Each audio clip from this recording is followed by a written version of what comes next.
así que ha sido muy complejo este año, y gracias a esta oportunidad que ustedes me dan, la iniciativa que tienen, que me parece muy loable, poder compartir un poco de conocimiento y darle una mano a los chicos que están recién arrancando con su carrera, con nuestra carrera, y bueno, me pone muy feliz, muy contento. Así que espero que la clase les sea grata, y al final de la clase, una vez que terminemos todos, vamos a dejar abierto un preguntero, ¿sí? Para que me pregunten las dudas que tengan, las inquietudes que pueda sacárselas, se las voy a sacar, ¿ok? Empecemos entonces. Muy bien. Cualquier cosa, si tienen alguna duda, alguna pregunta, o voy muy rápido, me dicen y yo desacelero. Pero por ahí, porque por ahí me entusiasmo un montón y, y no mido. Les pido mil disculpas. Bueno, ahí vamos. Empecemos nosotros. Muy bien. Para los que no me conocen, mi nombre es Martín Gaspar, este de aquí soy yo. Eh, yo soy odontólogo, egresado de la Universidad Nacional de Córdoba, igual que ustedes. Soy odontólogo, soy profesor universitario, egresado de la Universidad Católica de Córdoba, y soy especialista en cirugía y traumatología bucomaxilofacial, eh, por el Ministerio de Salud de la Nación. Rendí mi examen en el Hospital Piñero, en Buenos Aires. Estoy muy orgulloso de haber logrado este título, porque es lo que hago y lo que me apasiona, la cirugía maxilofacial. Es algo muy, muy, muy hermoso. Espero que entre los que están escuchando ahora haya algún maxilofacial, eh, porque es una profesión divina. Es una especialización de nuestra profesión divina. Aquí es donde trabajo, en el Hospital Florencio Díaz, en el servicio de odontología. Yo soy el único maxilofacial que existe en el hospital, así que todos los casos relacionados con este ámbito los resuelvo ahí, y si no puedo, los derivo a un centro de mayor complejidad. Pero intentamos hacer que todo se resuelva ahí. Muy bien. Seguimos. Hecha la presentación, seguimos. Muy bien. Perfecto. Pensemos un poco. Pensemos un poco. ¿Qué vamos a pensar? A ver, chicos, cuando ustedes están empezando a estudiar y arrancan la carrera, eh, es una constante o es muy frecuente la pregunta, el cuestionamiento: ¿para qué voy a estudiar anatomía? ¿Por qué estudio anatomía? Y es algo muy importante que tenemos que recalcar. La anatomía tiene una importancia basal, fundamental. Es el cimiento, junto con otras materias como histología, como química biológica, es el cimiento en su formación. No pueden existir fisuras en el conocimiento de la anatomía. Es fundamental, chicos, es fundamental que ustedes aprendan correctamente las ciencias básicas, porque todo lo que nosotros estudiamos en ciencias básicas tienen su aplicación en la clínica. Es decir, que todo lo que ustedes vayan a aprender ahora en el primero, en el segundo año de la facultad, tiene aplicación clínica. ¿Ok? Me viene a la cabeza, o me vino a la cabeza en el momento en el que estaba armando la clase, a este muchacho, este hombre, este filósofo inglés, que dijo en algún momento: el conocimiento es poder. Y tiene muchísima razón. El conocimiento es poder. Mientras más conocimiento tengamos, vamos a volvernos más poderosos obviamente en el ámbito en el cual nos vamos a mover, ¿sí? Francis Bacon es un filósofo que dijo entonces, allá por el 1600, el conocimiento es poder, chicos. Nos tenemos que volver poderosos. Se tienen que volver poderosos. Ustedes se tienen que volver poderosos. Ustedes tienen que atesorar ese conocimiento, internalizarlo, y de esa manera van a ser poderosos. A ver, ¿dónde reside ese conocimiento?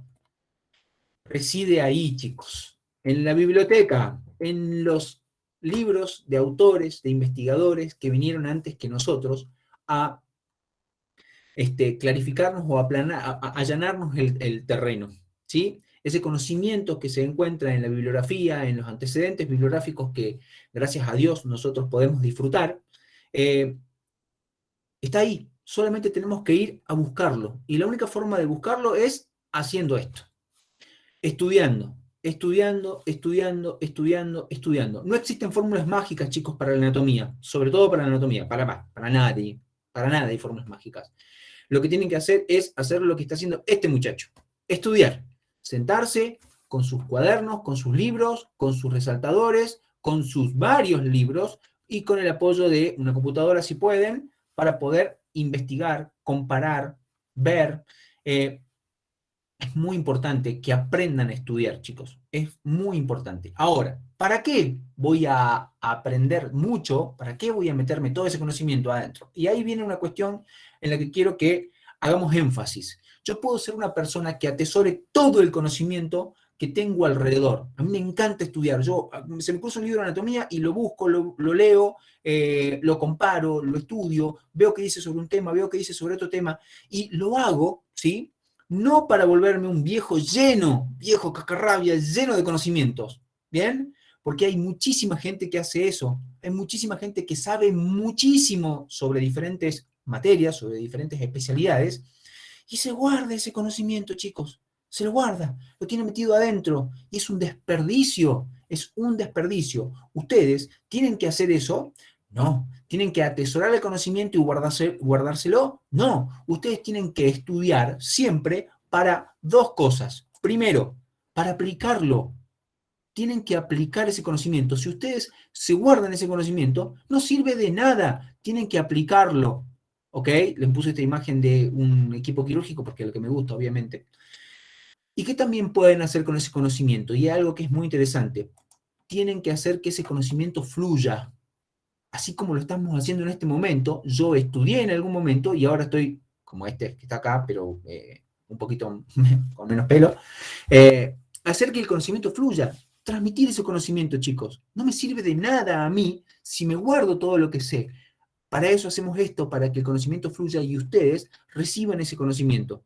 ¿Bien? Pero miren acá y miren la foto esta. Es una clase interactiva, es decir, no interactiva de virtualidad, sino que es interactiva. Hay un feedback entre el docente y el alumno. Ese feedback está representado por esta chica que está levantando la mano, ¿bien? Seguramente cuestionando algo de lo que está hablando el profesor. Y eso es también un rol que les compete a ustedes. Y es algo que es muy importante que no se olviden nunca. Escúchenme bien, chicos. No sean pasivos. No reciban el conocimiento sin cuestionárselo. Es una base para el conocimiento científico. Cuestionen todo lo que estudien. De esa manera van a encontrar realmente lo que vamos a conocer como verdad. Cuestiónenlo, pregúntense, investiguen, indaguen, comparen. Es la forma de aprender. Es la forma de aprender, es la forma de que ustedes mismos van a construir su conocimiento. ¿Ok? No se queden quietos, sigan siempre cuestionándose. ¿Bien? Deberíamos nosotros tener un cambio en el paradigma alumno-docente, este paradigma que habla de que el docente es una persona inalcanzable, allá arriba, lejos, y yo no lo puedo ni cuestionar ni tocar. No, chicos, eso tiene que cambiar. El docente es una persona igual que ustedes, igual que yo. Ustedes y yo somos iguales. La única diferencia que existe entre ustedes y yo es que yo soy un poquito más viejo, poquito nomás, un poquito más viejo, y llegué antes que ustedes y tuve la oportunidad de leer y estudiar antes que ustedes. Pero somos iguales, ustedes tienen todo el derecho y todo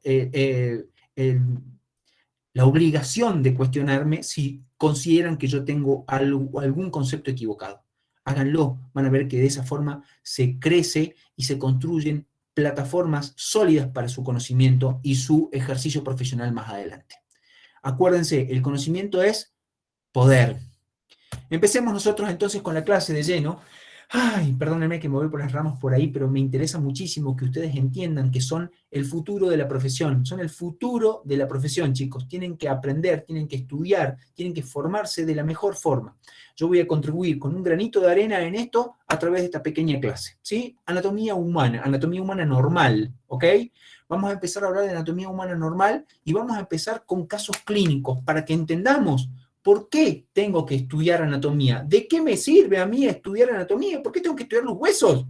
Miren acá, yo que soy cirujano maxilofacial, me dedico a esto y me apasiona. Por eso es que orienté mi clase hacia lo que tiene que ver con la cirugía maxilofacial. ¿Sí? Fíjense ustedes, caso clínico, paciente con un trauma facial.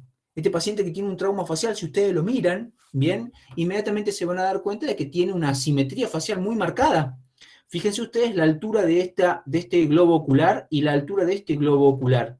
Están totalmente asimétricos. El globo ocular del lado izquierdo está mucho más bajo que el del lado derecho. Y si ustedes cambian la vista y miran desde abajo, se van a dar cuenta de que el globo ocular del lado izquierdo está más posterior. Su nariz, su pirámide nasal está desplazada hacia un lado. Este paciente tuvo un trauma en un accidente de tránsito. En realidad fue un accidente de bicicleta, él venía en bicicleta y se chocó un auto y cayó y le pegó con la cara al auto con el que chocó. Perdió el conocimiento, estuvo internado y después que se recuperó, habría que operarlo para poder restablecerlo de sus secuelas que son clínicamente bien evidentes, ¿sí? Este paciente tenía mucha sintomatología, una sintomatología que es muy frecuente en estos casos, se llama diplopía. El paciente ve doble por la asimetría en sus globos oculares. Diplopía se llama, ¿sí? Obviamente que cuando lo estudiamos, pedimos una tomografía y miren esto. Esto es una tomografía computada, es una reconstrucción en 3D, y ustedes van a aprender, tienen que aprender a leer todo esto, y obviamente que para poder leer un estudio de estos tengo que tener un conocimiento muy acabado de la anatomía humana normal.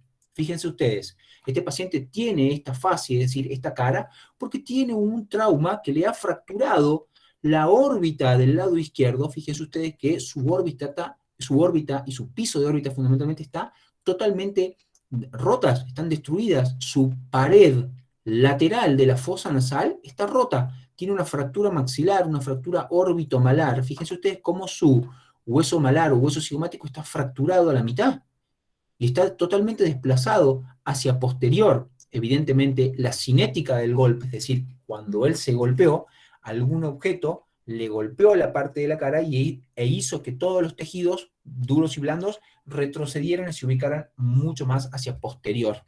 ¿Bien?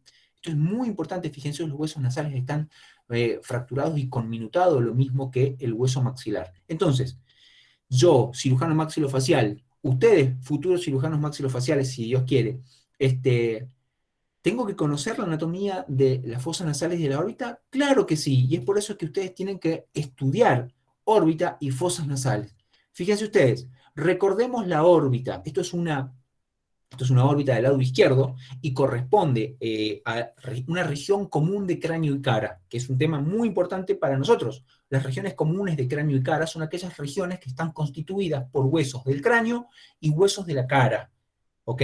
Si ustedes recuerdan, dentro de las regiones comunes de cráneo y cara teníamos las órbitas, las fosas nasales, la fosa cigomática, la fosa pterigoidea, la fosa pterigomaxilar, ¿bien? Y la bóveda palatina. Todas esas regiones constituían regiones comunes de cráneo y cara, ¿ok? Esta órbita tiene la forma de una pirámide de base cuadrangular. La base es anterior, fíjense ustedes que se puede notar claramente, y la base corresponde al borde orbitario. Y su vértice, el vértice de esta pirámide, corresponde al agujero óptico que se encuentra allí, en la parte más profunda y medial de esta fosa. Se le han descrito entonces, si tiene forma de pirámide de base cuadrangular, 4 paredes, ¿bien? Una pared inferior o piso, una pared lateral, una pared superior o techo y una pared medial, ¿ok? Esas paredes están separando a las órbitas de otras regiones o de otras cavidades por las cuales yo tengo que entender esto. Fíjense ustedes, la pared inferior o piso está formada fundamentalmente por el maxilar y por el malar o cigomático, ¿bien?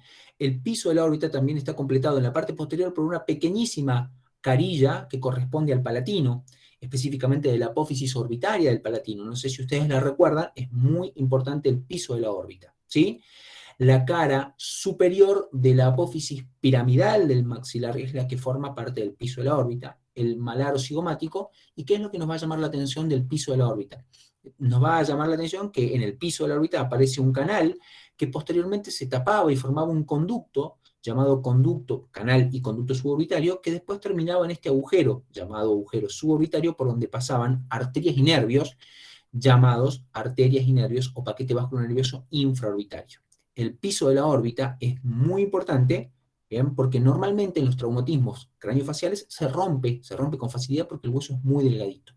La pared lateral de esta órbita está formada por el malar o cigomático, la cara anterior del ala mayor del efenoides, y parte de la apófisis orbitaria lateral o apófisis orbitaria externa del frontal. ¿Se acuerdan de esto? Muy bien, entonces ya vimos la pared inferior, la pared lateral de la órbita. La pared superior o techo, muy importante para nosotros porque me va a separar la órbita de la cavidad craneana, está formada fundamentalmente por dos huesos, por el frontal en su mayor extensión y por una pequeña apófisis en la parte posterior del techo que tiene forma triangular, que es el ala menor del esfenoides, ¿sí? La fosa orbitaria del frontal y la cara inferior del ala menor del esfenoides, ¿sí? Estos van a formar la pared superior o techo. Y dejé para el final la pared medial de la órbita, porque la pared medial es la más interesante y más compleja porque se comparte con la fosa nasal y va a estar formada de adelante hacia atrás por la apófisis la apófisis, antiguamente se llamaba apófisis ascendente del maxilar, hoy se llama apófisis frontal porque se articula con la apófisis orbitaria medial del frontal, ¿sí? Por eso se llama apófisis frontal. Bien, hacia atrás, hacia la parte posterior, va a articularse esta apófisis frontal con un hueso muy pequeñito que antiguamente se llamaba hueso unguis, ¿bien? Y por detrás del hueso unguis voy a encontrar un huesecito que se llama hueso etmoides. Específicamente en esta posición es la masa lateral del etmoides y con mayor precisión la cara lateral de la masa lateral del etmoides. Este huesecito recibe el nombre de lámina papirácea o hueso plano del etmoides. ¿Bien? Y más hacia atrás, una pequeña porción que corresponde al cuerpo del esfenoides. ¿Sí? Entonces, así, de esta manera, tenemos descrita toda la órbita. ¿Pero qué nos falta acá? Esta órbita no está aislada en la cabeza, sino que tiene grandes comunicaciones con otras regiones, y son muy importantes para nosotros esas comunicaciones, porque a través de esas comunicaciones van a pasar estructuras anatómicas de importancia, como vasos arteriales, venosos o nervios. ¿Sí? Entonces son muy importantes que las recordemos. Miren acá, en la unión del techo de la órbita con la pared lateral voy a encontrar una hendidura, ¿sí? Que la llamaban antiguamente hendidura esfenoidal. También la pueden encontrar en libros más modernos con el nombre de fisura orbitaria superior. Más hacia lateral, entre la pared lateral y el piso de la órbita, ahí existe una fisura más que para los libros clásicos de anatomía se llama hendidura, escuchen el nombre, esfeno, por el ala mayor de esfenoides, maxilar por el maxilar. También la pueden encontrar hoy con el nombre de fisura orbitaria inferior. ¿Ok? ¿Qué hacen estas dos fisuras? La fisura orbitaria superior me comunica la órbita con el cráneo.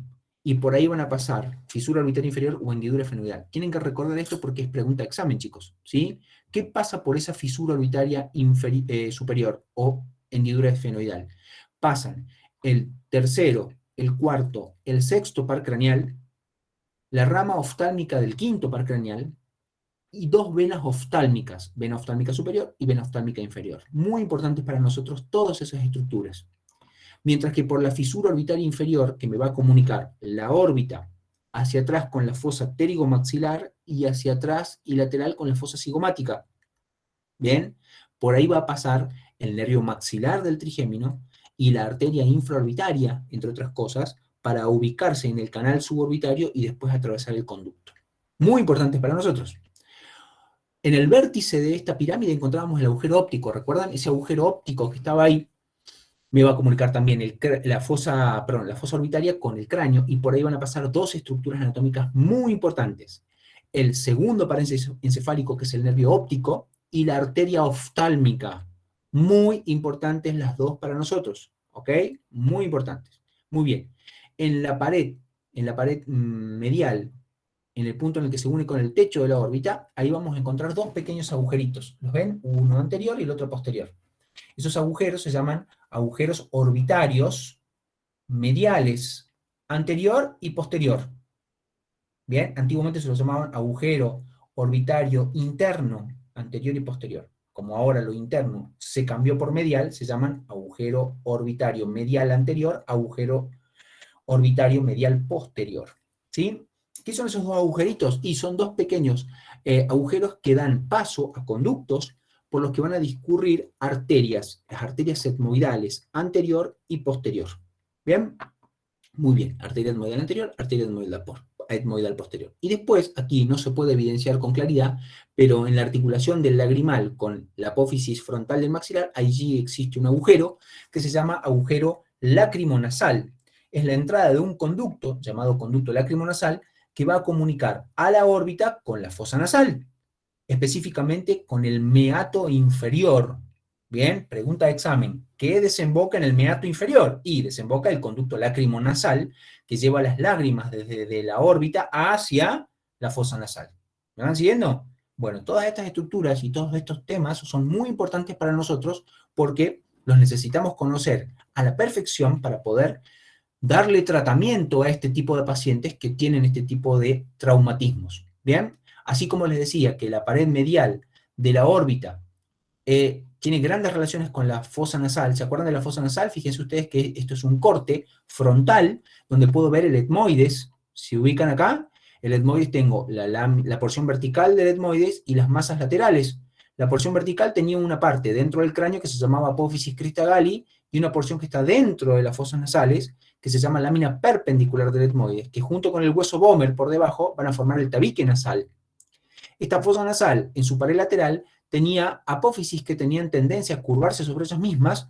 Dos de esas apófisis corresponden a la masa lateral del etmoides, el cornete superior y el cornete medio, y una es independiente de la cara, que se llama hueso cornete inferior.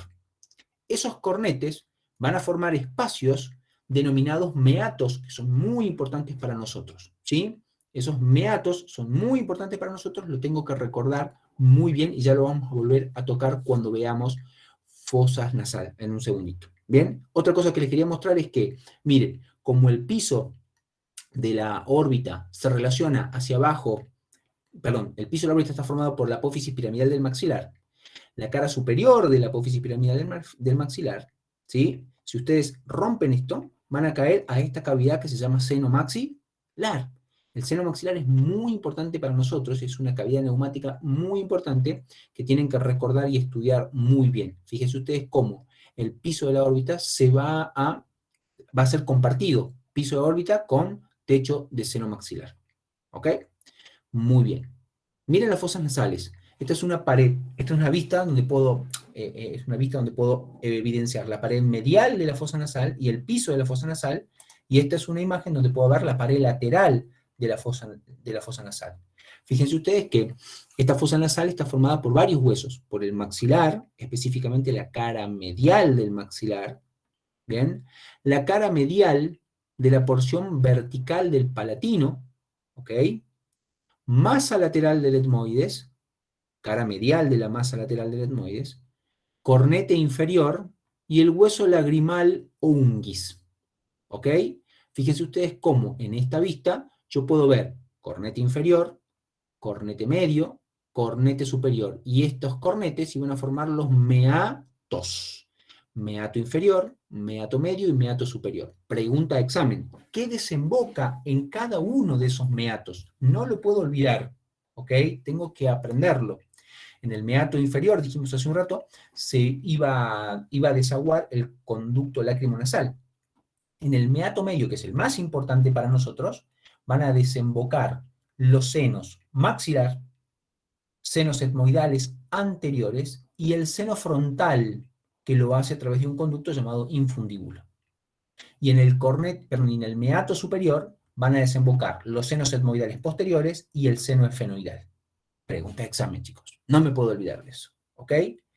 Mientras que la pared medial va a estar formada en su porción ósea por la lámina perpendicular del etmoides y el hueso Bomer. Bien, contribuyen los dos a formar la pared medial o tabique nasal, que adelante se completa con este cartílago que se llama cartílago del tabique, que es un cartílago cuadrilátero, que corresponde ya a la pirámide nasal. ¿Me van siguiendo? Entonces fíjense, vimos pared lateral, pared medial de la fosa nasal. El techo de la fosa nasal está formado por varios huesos y tiene una particularidad. El techo está en varios planos, es decir, no es un techo horizontal en su totalidad, sino que tiene una primera porción que es oblicua hacia arriba y hacia posterior, que está formada por la cara posterior de los huesos nasales, antiguamente conocidos con el nombre de huesos propios de la nariz, la cara posterior de la espina nasal del frontal, la cara inferior de la porción horizontal del etmoides, la cara anterior y la cara inferior del cuerpo del efenoides. ¿Bien?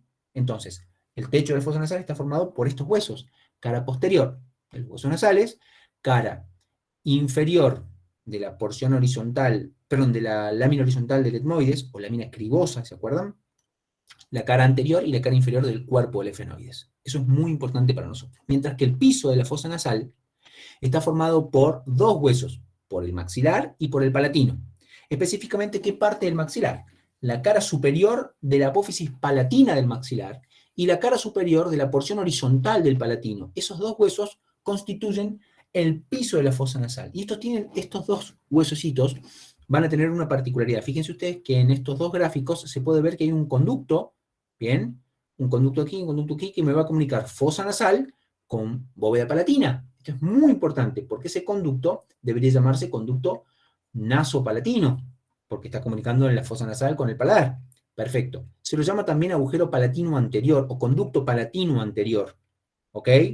Muy importante para nosotros porque por ahí van a pasar estructuras vasculares y nerviosas que tienen que ver con la irrigación y la inervación del paladar. Muy importante para nosotros odontólogos porque vamos a trabajar en muchas oportunidades en ese sector. Muy bien, perfecto.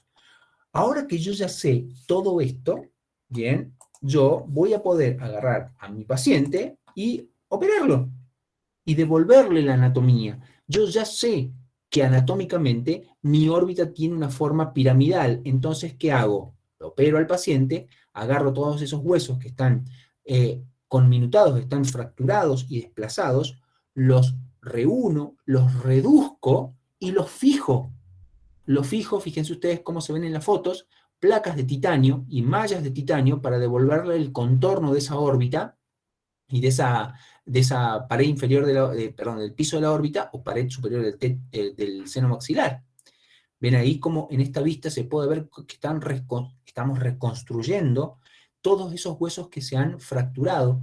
Fíjense ustedes cómo ese malar o pómulo, no sé si se ubican en la imagen, esta es una órbita, el paciente está en una vista lateral, es la articulación frontomalar del lado izquierdo, ¿bien? En ese momento nosotros reconstruimos la pared lateral y reconstruimos este malar que estaba totalmente desplazado hacia posterior.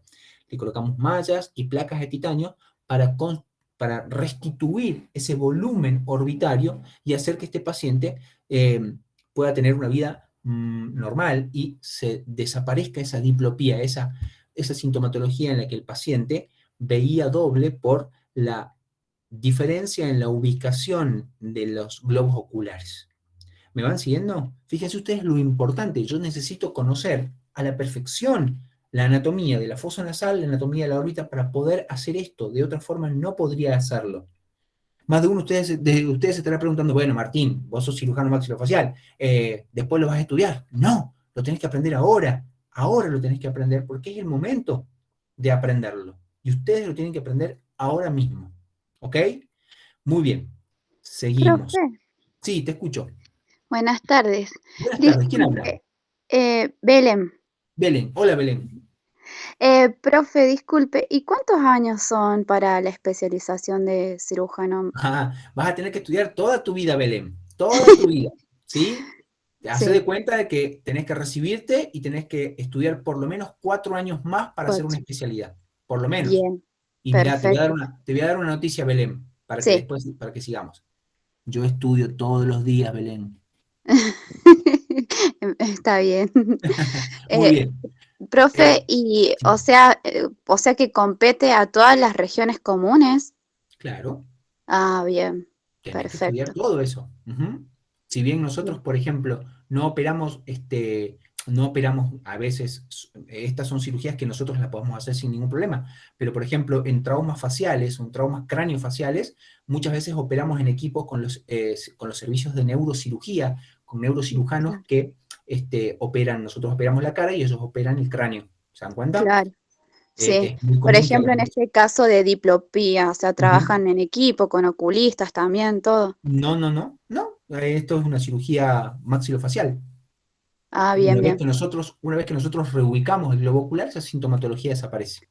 Ah, perfecto. Bien, Ujú. muchas gracias, doctor. No es nada. Aclaramos. Bueno, a ver, les pregunto a todos, ¿venimos bien o voy muy rápido? ¿Me van entendiendo? Vamos bien. Sí, profe. Venimos bien, profe. Sí, profe. Genial, Sí, genial, muy genial, bien. genial. Bueno, listo. Seguimos entonces. Seguimos. Miren, a ver, chicos, a esto es a lo que me refería. El conocimiento tiene que aplicarse. Yo lo uso al conocimiento. Lo uso todo el tiempo. No es para que lo atesore y me olvide después de eso. No, no, no. Esto tiene que tener aplicación. Ustedes tienen que hacer esto. ¿Se dan cuenta? Ustedes tienen que aplicar su conocimiento. Muy bien, seguimos. Vamos a ver. Profe, ¿le puedo hacer una consulta con respecto a fosas nasales? Yes, contame. Sí, el conducto nasopalatino que usted nombró es uno por cada lado, uno por cada fosa nasal y después se unen. Muy buena pregunta. Hay dos conductos, uno de la fosa nasal del lado derecho, uno de la fosa nasal del lado izquierdo, se juntan en una Y, como si fuese una Y, y terminan en la bóveda palatina en un solo agujero. Bien, buenísimo, gracias. Bien, perfecto. Seguimos entonces. Ok, pasamos al caso clínico número 1, vamos a ver el caso clínico número 2. Bien, espero que sean de su agrado los casos clínicos, así es más fácil y más lindo aprender. Miren acá, no sé si conocen a esta persona, Sugar Ray Leonard, gran boxeador, una de las figuras del boxeo mundial, un tremendo boxeador. Si alguien lo conoce, no me va a hacer sentir tan viejo, porque yo sí lo reconozco. ¿Qué pasa con Sugar Ray Leonard, Martín? Este boxeador era un hombre poderosísimo, con una pegada tremenda, pero no nos vamos a ocupar de Sugar Ray Leonard, sino que nos vamos a ocupar de la víctima de Sugar Ray Leonard, del pobre muchacho que se le puso enfrente en un combate de boxeo. ¿Bien? Miren lo que pasó acá. Sintomatología de este muchacho. Esto es un caso hipotético, chicos, ¿no? Pero sintomatología. Recibimos a este paciente y este paciente nos va a relatar, después de semejante trompadón en la cara, ¿bien? Semejante trauma facial, nos relata mucho dolor al intentar masticar y hablar, o hablar. ¿Ok? Bien, ustedes vayan imaginándose esto. Un paciente con un semejante trauma tiene dolor al hablar y al intentar masticar. Y es lógico, ¿no? Por semejante trauma. Bien. Usted dice, che, mira, cuando cierro la boca no muerdo bien, no ocluyo bien. ¿Ok? Y por último me dice, tengo adormecimiento en alguna parte de la boca. ¿Ok? Adormecimiento en la parte de... El adormecimiento es como si tuviese una anestesia, como si estuviese anestesiado. ¿Me van siguiendo? Bien, toda esa sintomatología que está manifestando este paciente, ¿ok? La tengo que entender desde el punto de vista anatómico, chicos. Martín, pero eso es muy complejo. No, no, no, no. No es complejo. Es lo que ustedes pueden llegar a conocer simplemente con un conocimiento anatómico. Miren acá. Empecemos. Cinética del trauma. Entendamos qué le pasó a este paciente. Miren, recibió un trauma a través de un golpe de puño, ¿bien? Si bien fue por con un guante, fue obviamente con una carga enorme. ¿Y qué es lo que generó? Ahí vamos. Aquí nos vamos un poquito más a algo que conocemos. Fíjense, el trauma fue de izquierda a derecha, repito, fue de izquierda a derecha y ligeramente ascendente el golpe. Obviamente que pegó del lado izquierdo y la cinética de ese tremendo trauma hace que la mandíbula vaya para la derecha y para arriba. Es lógico, ¿no es cierto? Y sí, es lógico. Perfecto. Ese tremendo trauma generó toda esta sintomatología de la que estábamos hablando hace un momento y que el paciente nos relató. Obviamente que nosotros lo recibimos y comenzamos a estudiarlo al paciente y lo que vamos a hacer es lo mismo que con todos los pacientes. Vamos a pedir exámenes complementarios, exámenes imagenológicos. El primer examen que le vamos a pedir es una radiografía que ustedes se van a tener que acostumbrar a pedir que se llama ortopantomografía. Esa ortopantomografía es una radiografía en donde a primer golpe de vista yo puedo ver todos los dientes, toda la boca, el maxilar y la mandíbula casi al completo. ¿Ok? Esta es la radiografía de la pobre víctima de Sugar Ray Leonard. Fíjense ustedes qué es lo que estoy viendo acá. A ver, miren bien. ¿Qué es lo que voy a encontrar? Y miren, el trauma yo sé que fue de izquierda a derecha, de abajo hacia arriba. Bien, y miren lo que encuentro acá. Fíjense todos ahí, por favor. ¡Oh! Ahí, ¡pam! Fractura mandibular entre la rama y el cuerpo. Esa fractura se llama fractura de ángulo mandibular. Martín, ¿tenés una fractura de ángulo? ¿Tiene una fractura de ángulo? Sí, una fractura de ángulo mandibular. Y fíjense ustedes en dónde está la fractura. Justamente en el lugar donde recibió el impacto directo de ese tremendo puñetazo. ¿Me van siguiendo? Martín, pero te estás equivocando. Mira, hay dos líneas de fractura. ¿Bien? Se ven dos líneas de fractura. Voy a ir un poquito para atrás y van a ver que se ven dos líneas de fractura. ¿Ok? Ya vamos a entender que en realidad es una sola fractura. Pero se ven dos líneas. Ahí vamos a entender por qué. ¿Qué más puedo ver yo acá? Miren, el trauma fue aquí y también voy a encontrar acá una fractura en el cóndilo de la mandíbula. Miren, Martín, pero si le pegó acá, ¿qué pasó? ¿Por qué se fracturó aquí? Muy bien, porque la cinética del golpe hizo que la mandíbula se desplace hacia el lado contrario a donde recibió el trauma y se fracturó ese cóndilo mandibular. ¿Lo ven? Claro que sí. ¿Qué más puedo ver yo acá? Y miren, voy a poder evidenciar lo siguiente. Voy a poder encontrar aquí que la basal de la mandíbula tiene un salto ahí, tiene un escalón, ¿ok? Es decir, que esta rama está o más arriba o el cuerpo está más abajo. Bien, acá tengo un contacto de un molar con la rama mandibular.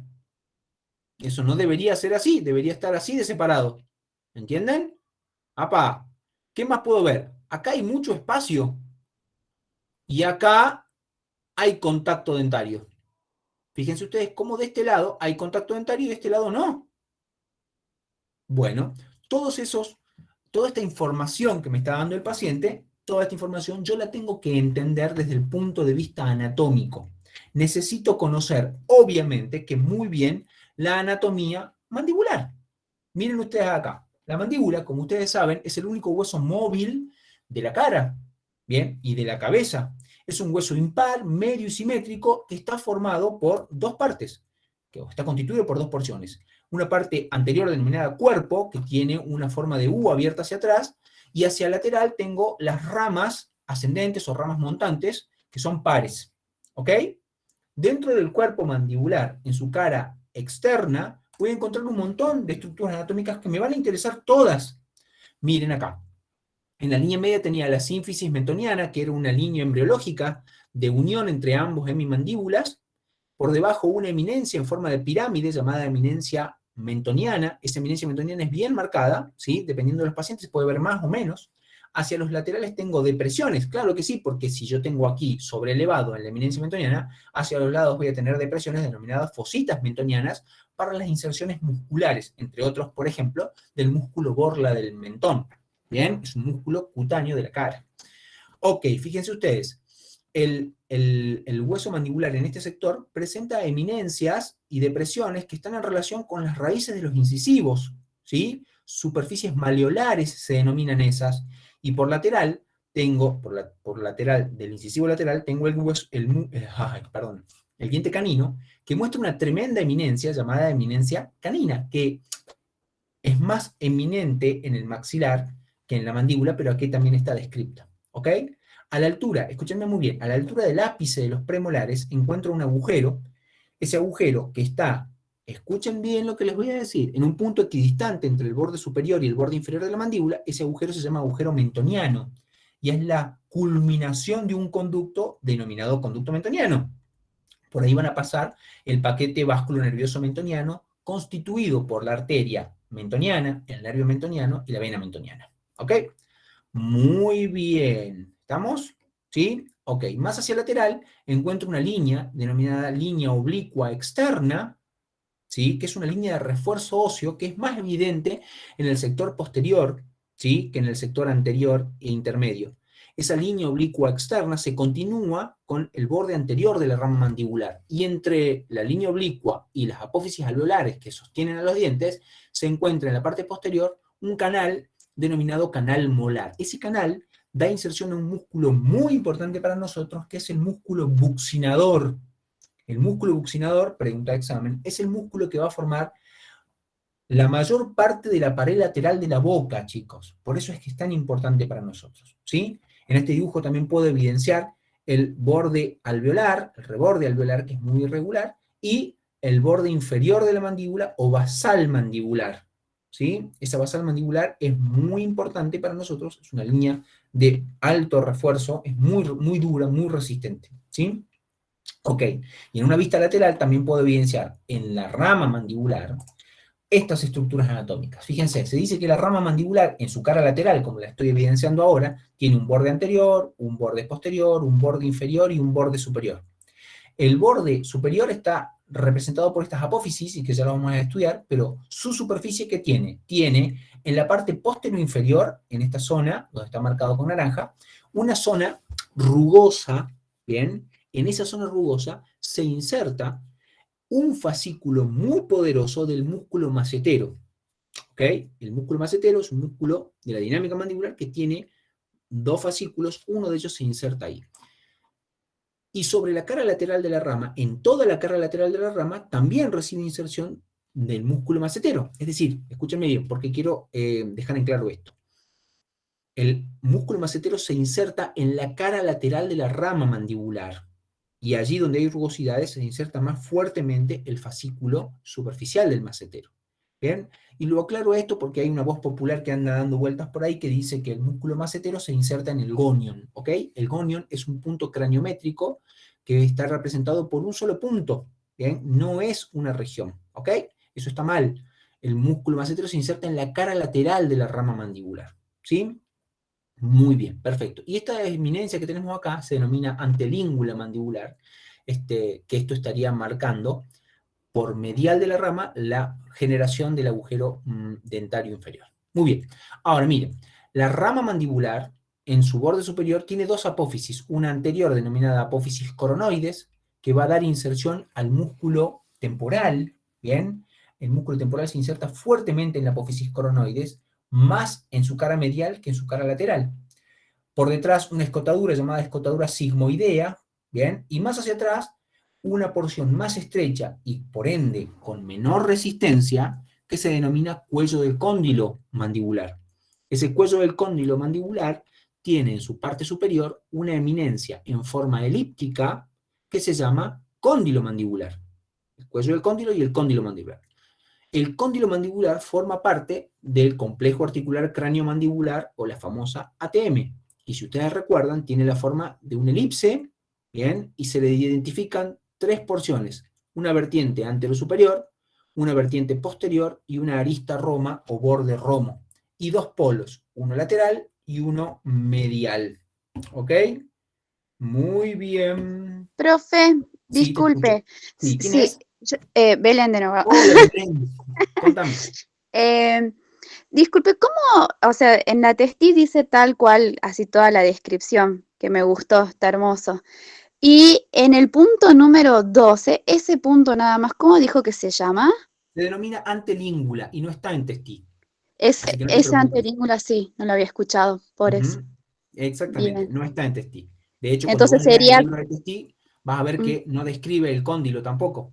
Lo describe no, después. el cóndilo lo dice como el polo anterior, sí, nada más Ok, muy, no bien, es describe muy la exiguo, parte, tal sí, cual. Ya vas así, a ver que encontramos diferencias con testí. sí, Por ejemplo, testí tiene un error que dice que el borde anterior de la rama, se continúa sí. por lateral con la línea oblicua externa y por medial con la línea oblicua interna, y eso no es así. Eso es un error. Sí, tal Bien. cual, Bueno, miren, bien. seguimos y cualquier cosa me interrumpen de nuevo. ¿Vale? Bien, Perfecto. doctora, o sea que el punto antelíngula es correspondencia con el agujero dentario de Claro, entrada del, por claro. medial estaría ubicándose esa antelíngula, que es una eminencia, a la altura de la entrada del agujero dentario inferior. Ujú. Ah, bien, gracias. No es nada. Muy bien, seguimos entonces. Fíjense, vamos a agarrar la mandíbula, la vamos a dar vuelta y la vamos a mirar desde el cuerpo mandibular, desde su cara interna. ¿Bien? Muy bien, que es totalmente cóncava, y vamos a encontrar, perdón, y la cara medial de la rama mandibular. ¿Ok? Muy bien, miren acá. La cara medial o la cara interna del cuerpo tiene varios accidentes anatómicos. Hay uno que es el más importante, que es una línea llamada línea oblicua interna o miloioidea. Esa línea oblicua interna o miloioidea es importantísima para nosotros. De hecho, fíjense que yo se las dibujé aquí, de la línea oblicua interna para arriba de un color, de la línea oblicua interna hacia abajo con otro color. ¿Por qué? Bueno, porque esa línea oblicua interna me está dando inserción al músculo miloioideo, que es un músculo que forma el piso de la boca. Es decir, que de esa línea oblicua interna para arriba corresponde a la cavidad bucal, y de la línea oblicua interna por abajo corresponde a la región submaxilar o submandibular. ¿Ok? Son dos regiones diferentes. Ese músculo está separando esas regiones. ¿Ok? En la parte superior, en la parte que corresponde a la boca o la cavidad bucal, voy a encontrar dos fositas muy poco marcadas que se denominan fosita sublingual para alojar el cuerpo de la glándula sublingual. Y también voy a encontrar sobre la línea media apófisis, denominadas apófisis geni, que los libros clásicos de anatomía describen el número de 4 apófisis, 2 superiores para la inserción del músculo geniogloso, 2 inferiores para la inserción del músculo genioideo. Muy bien, eso estaría en la parte superior, es decir, de la línea oblicua interna por arriba. De la línea oblicua interna por debajo voy a encontrar dos fosas que sí son muy marcadas, llamadas fosas submaxilar o submandibular, que van a dar alojamiento a las glándulas submaxilar o submandibular, una glándula salival mayor, muy importante para nosotros, ¿sí? ¿Qué más voy a poder evidenciar en esta vista? Fíjense, el borde superior del reborde alveolar, ¿bien? Y por debajo la basal mandibular, que en la parte anterior está interrumpida por dos pequeñas depresiones denominadas fositas digástricas. Esas fositas digástricas prestan inserción a otro músculo denominado músculo digástrico. ¿Ok? Todo esto en la cara medial del cuerpo mandibular. En la cara medial de la rama mandibular voy a encontrar estos accidentes anatómicos. Miren todos, por favor. Voy a encontrar en el centro de la cara, la entrada del agujero, el agujero dentario inferior, que es este que está acá. Ese agujero dentario inferior es el que del otro lado correspondería con la antelíngula que me venía diciendo Belén, ¿se acuerdan? Muy bien. Custodiando el agujero dentario inferior, que corresponde a la entrada del conducto dentario inferior, por donde va a pasar el paquete vasculonervioso dentario inferior, custodiando esa entrada, encuentro una pequeña apófisis de forma triangular que antiguamente se la denominaba espina de Spix. Hoy se la llama simplemente língula mandibular, y allí en esa língula mandibular o espina de Spix se van a insertar muchas estructuras anatómicas, de las cuales hay una que me interesa muchísimo, que es un ligamento accesorio del complejo articular cráneo-mandibular que se llama ligamento esfenomandibular. Bien, es muy interesante para nosotros. Ok, miren, más hacia adelante y hacia abajo encuentro un canal por donde va a circular arterias y nervios que van a estar destinados al músculo que formaba el piso de la boca, que era el músculo miloioideo. Entonces, ese canal para la arteria y el nervio miloioideo se va a llamar canal miloioideo. En la parte posterior,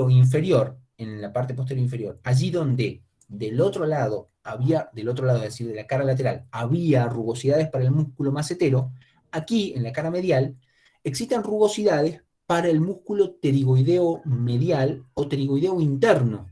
¿Ok? Muy importante porque es músculo de la dinámica mandibular.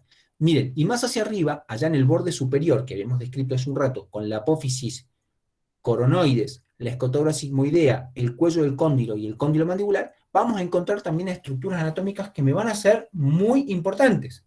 Fíjense ustedes acá, en la cara medial de la apófisis coronoides, ¿bien?, donde se insertaba el músculo temporal, dijimos que, hace un rato, el músculo temporal se insertaba más en su cara medial que en su cara lateral, es decir, se inserta más fuertemente en esta cara del músculo temporal, de la apófisis coronoides, perdón. Es tan importante la inserción del músculo temporal en la cara medial que forma una cresta llamada cresta temporal, y esa cresta temporal baja, oblicua, hacia abajo y hacia adelante, y termina dividiéndose en dos labios, uno lateral y uno medial, que junto con el borde posterior del alveolo último de la mandíbula, forman un trígono, un espacio triangular denominado trígono retromolar. Ese trígono retromolar también es muy importante para nosotros, porque allí va a insertarse un ligamento llamado ligamento pterigomandibular, también un ligamento accesorio del complejo articular cráneo-mandibular. Pero este ligamento pterigomandibular me va a significar de mayor importancia porque también da inserción al músculo buccinador y al constrictor superior de la faringe, a dos músculos. Entonces, también es denominado ese ligamento pterigomandibular o aponeurosis buccinatofaringea porque da inserción a esos dos músculos. ¿Ok?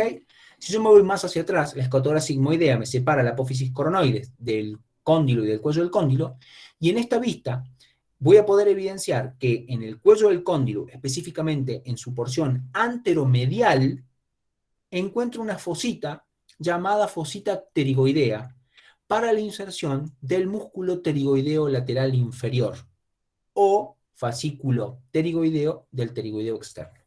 ¿Ok? Ya lo vamos a volver a ver esto en un ratito. ¿Me van siguiendo todos?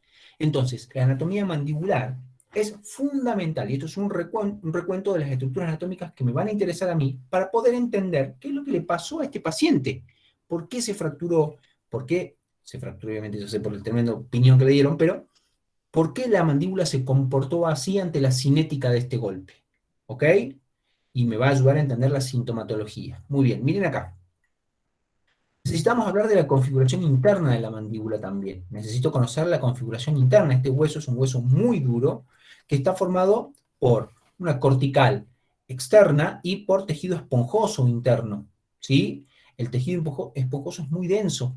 Además, está atravesado por un conducto que se inicia en la cara medial de la rama mandibular, en el agujero dentario inferior, y el conducto dentario inferior va a recorrer parte de la rama mandibular, parte del cuerpo mandibular, describiendo una curva de concavidad anterosuperior. ¿Ok? Una curva de concavidad anterosuperior. Y este conducto, llamado conducto dentario inferior, ¿bien? Va a terminar por mesial del primer molar o por distal del segundo premolar y termina dividiéndose en dos conductos. Un conducto que no tiene una autonomía cortical, es decir, no está limitado por cortical, por eso yo acá se los dibujé con línea de puntos, es un conducto que se dirige hacia el sector anterior del cuerpo mandibular, llamado conducto incisivo, y otro conducto que va a tener una forma muy particular, se llama conducto mentoniano, y va a describir en su trayecto la forma de un asa, por eso es que es muy común encontrarlo como el asa del mentoniano. Ese conducto mentoniano tiene una dirección que es oblicua hacia arriba, hacia lateral y hacia posterior, hacia arriba, hacia lateral y hacia posterior, y termina en la cara lateral o en la cara externa del cuerpo mandibular en el agujero mentoniano que habíamos descrito hacia unos minutos, ¿sí? Este conducto es muy importante, el conducto mentoniano es muy importante, el conducto dentario inferior es muy importante porque por ahí va a pasar el paquete vascular nervioso dentario inferior, ¿ok?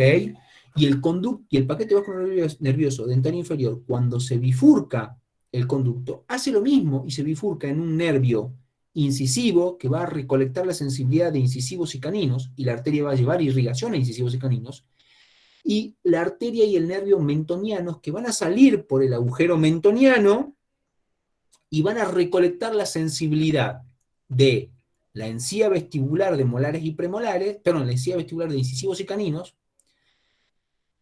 la mucosa labial y el labio inferior, ¿ok? La mucosa labial y el labio inferior, es decir, que la sensibilidad de la mucosa labial y el labio inferior son recolectados por este nervio mentoniano. Muy importante para nosotros, ¿ok? Como habíamos visto entonces, la mandíbula está llena de inserciones musculares. Tengo que entender qué es un músculo. Un músculo, por definición, decimos que es un órgano contráctil, ¿ok? Ese órgano contráctil tiene diferentes formas. Así acá podemos ver que tenemos músculos en formas fusiformes, bíceps, digástricos, plumiformes, biplumiformes, multiplumiformes.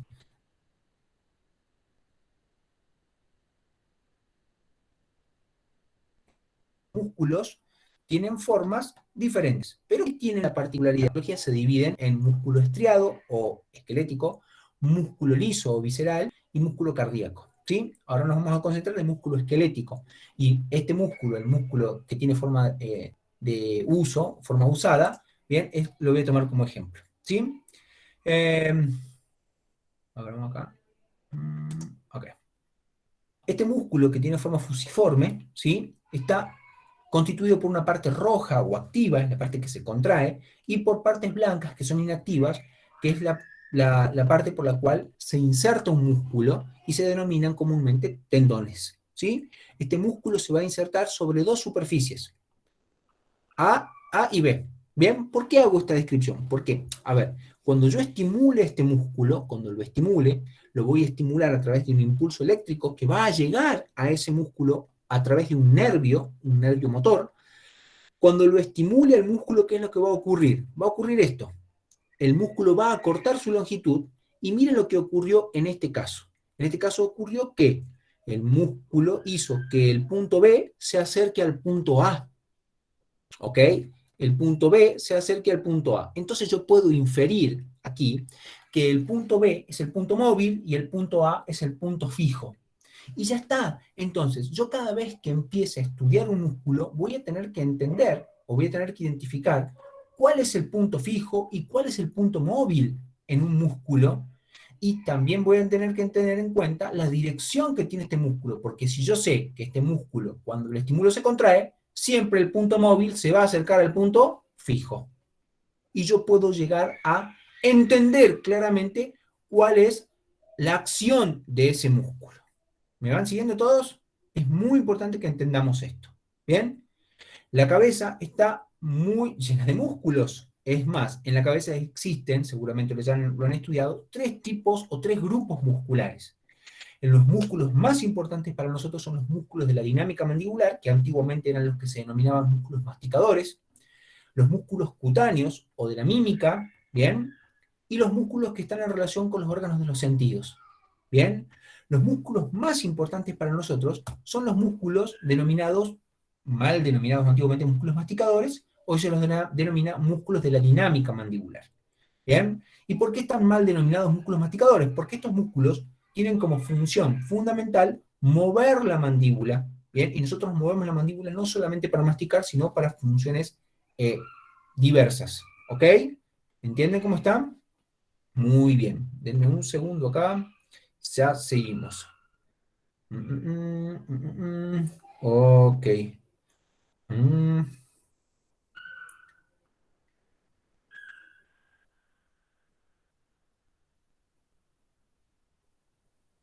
Muy bien, perfecto. Ok, seguimos. Como les decía, los músculos de la dinámica mandibular son muy importantes para nosotros y se mueven, la mandíbula se mueve constantemente, no solamente para masticar. Por eso es que esta denominación músculos masticadores es una denominación que ha quedado en desuso. ¿Bien? ¿Cuántos músculos tenemos en la dinámica mandibular? Y tenemos varios músculos. Son 5 músculos en total. Los antiguos anatomistas o anatomistas clásicos consideraban solamente 4 músculos, hoy se consideran 5 músculos como los músculos de la dinámica mandibular. El músculo temporal, el músculo macetero, el músculo pterigoideo medial, que antiguamente se llamaba pterigoideo interno, hoy el músculo pterigoideo lateral superior y el pterigoideo lateral inferior, que antiguamente ese músculo era denominado pterigoideo externo. Se lo denomina pterigoideo externo con 2 fascículos, ¿ok? No es que haya aparecido espontáneamente otro músculo, sino que antiguamente se consideraban al pterigoideo lateral superior y pterigoideo lateral inferior como 2 fascículos de un mismo músculo. Hoy se los consideran 2 músculos diferentes. Muy bien. Entonces vamos a comenzar a ver estos músculos porque tienen una injerencia enorme en la mandíbula. ¿Bien? Empecemos Doctor, con todo esto. Miren, dame un segundo. Vamos a tener que entender, cada vez que estudiemos un músculo, vamos a tener que entender su forma, la forma que tiene el músculo, la dirección que tiene el músculo en el espacio. Yo tengo que entender qué dirección tiene el músculo en el espacio. ¿Bien? Siempre, obviamente, en posición anatómica, ¿no? Vamos a tener que tener en cuenta los puntos de inserción de esos músculos. Este va a ser fijo, este va a ser móvil. Tengo que tener siempre en claro eso. Después, su inervación, es decir, qué nervio le va a llevar la orden a ese músculo para que el músculo se contraiga.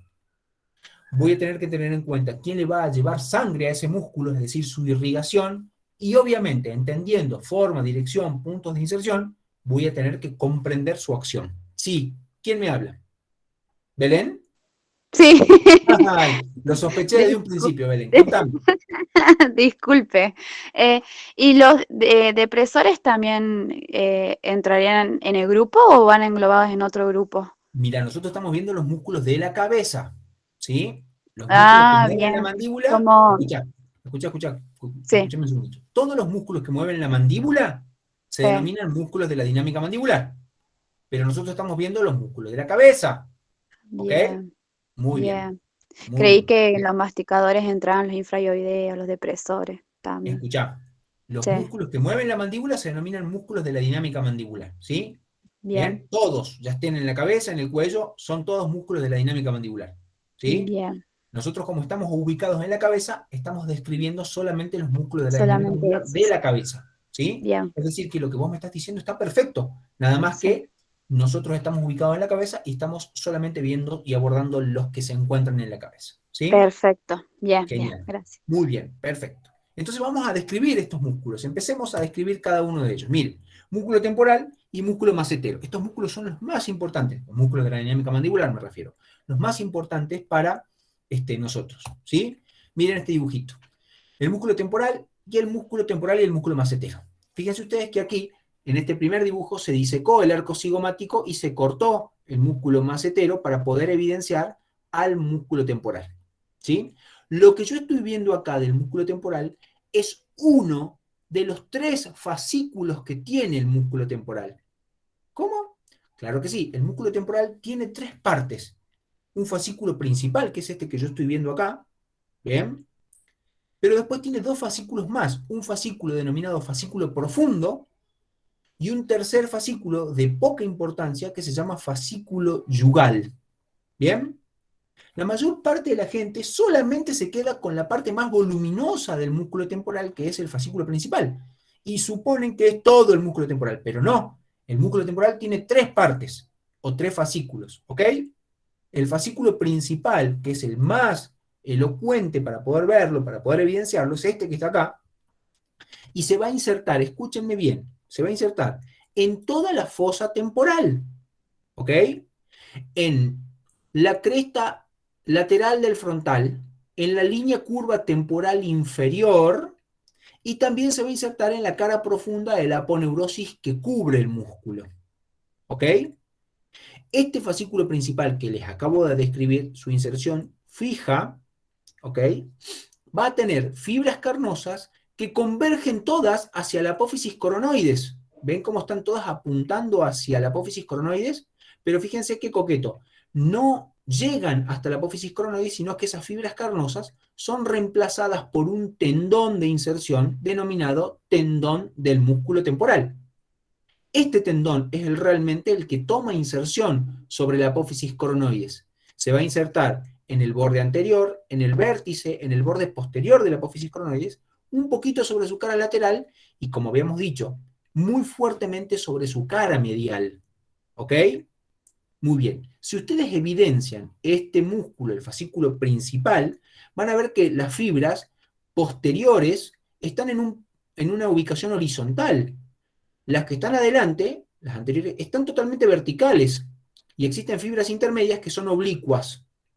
¿Por qué tengo que entender la dirección de estas fibras? Porque es lógico, si yo entiendo que el músculo lo único que va a hacer es contraerse, si yo contraigo las fibras anteriores, no van a tener la misma acción que las fibras posteriores, porque tienen diferente dirección. Si yo contraigo las fibras anteriores y las medias, la mandíbula se va a elevar. Elevo la mandíbula, mientras que por sus fibras posteriores, dicen los libros, la mandíbula va a tener un movimiento hacia atrás, hacia posterior. ¿Me van siguiendo? Entonces tengo fibras anteriores, medias y posteriores con diferentes acciones. ¿Ok? Este músculo temporal está irrigado por las arterias temporales que abordan el músculo desde la cara profunda, es decir, desde la fosa cigomática. Esas arterias, como son profundas, se las denomina arterias temporales profundas, anterior, media y posterior. Y como van junto con el nervio, los nervios que llevan inervación a los músculos al músculo temporal se llama nervio temporal profundo anterior, medio y posterior. ¿Ok? El otro músculo que se puede evidenciar acá es el músculo macetero, que es un músculo muy fuerte, muy robusto, de forma cuadrilátera, que tiene 2 fascículos o 2 partes nada más. Una superficial, que es la que se ve con mayor volumen, que se va a insertar en el arco cigomático, específicamente en el arco cigomático, fíjense, en el tercio anterior del arco cigomático, en el hueso malar o cigomático. Y de allí se inserta por un tendón. Fíjense ustedes que las fibras tendinosas son enormes, son muy fuertes, ocupan casi el 50% del volumen del músculo. Las fibras van a ir oblicuas hacia atrás, hacia abajo, y van a ser reemplazadas por fibras carnosas que toman inserción en la cara lateral de la rama mandibular, específicamente en esa zona donde nosotros habíamos visto que había rugosidades para la inserción del músculo macetero. El otro fascículo, el fascículo profundo, también denominado posteromedial, ¿bien? Es un fascículo que se va a insertar en el tercio posterior del arco cigomático y va a ir hacia adelante y hacia abajo, pasa profundo en relación al fascículo superficial y se inserta en la cara lateral de la rama mandibular, en la cara lateral, desde el punto donde dejó de insertarse el fascículo superficial hasta la escotadura sigmoidea. Todo ese espacio es ocupado por el fascículo profundo del músculo temporal, del músculo macetero. ¿Me van siguiendo? Este músculo está irrigado de manera superficial y de manera profunda por varios vasos, pero el más importante de todos se llama arteria maceterina y que llega desde la fosa cigomática y está inervado por el nervio maceterino también. ¿Ok? Este músculo temporal y músculo macetero, los dos son muy importantes músculos para nosotros. Muy bien. Vamos a ver los otros tres músculos que son los pterigoideos. Cambio de vista. Miren acá. Vamos a ver el pterigoideo lateral superior e inferior y el pterigoideo medial.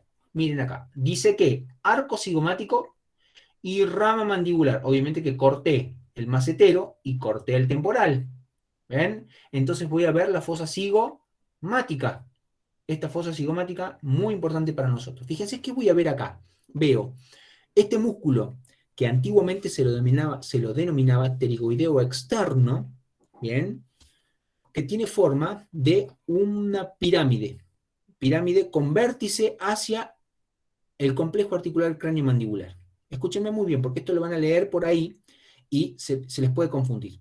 El músculo pterigoideo externo tiene forma de pirámide, bien, con esta extensión.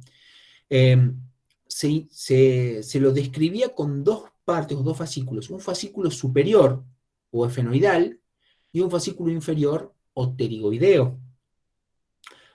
¿Por qué pterigoideo? Porque se insertaba en la cara lateral del ala lateral de la apófisis pterigoides. ¿Y por qué efenoidal? Porque se insertaba en el techo de la fosa cigomática, específicamente en la cara lateral del ala mayor del efenoides, en su porción horizontal. Por eso se decía que tenía un fascículo superior y un fascículo inferior, fascículo efenoidal o fascículo pterigoideo, ¿ok? Y tenía una inserción en el complejo articular cráneo-mandibular. Hoy en día, ese músculo pterigoideo externo se lo divide en dos: pterigoideo lateral superior, pterigoideo lateral inferior.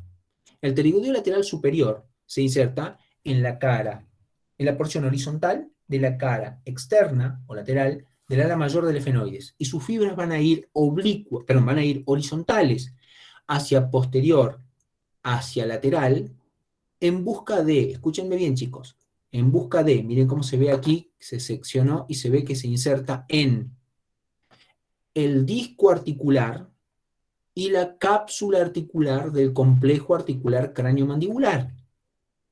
El pterigoideo lateral superior se inserta entonces en el disco y en la cápsula articular del complejo articular cráneo-mandibular.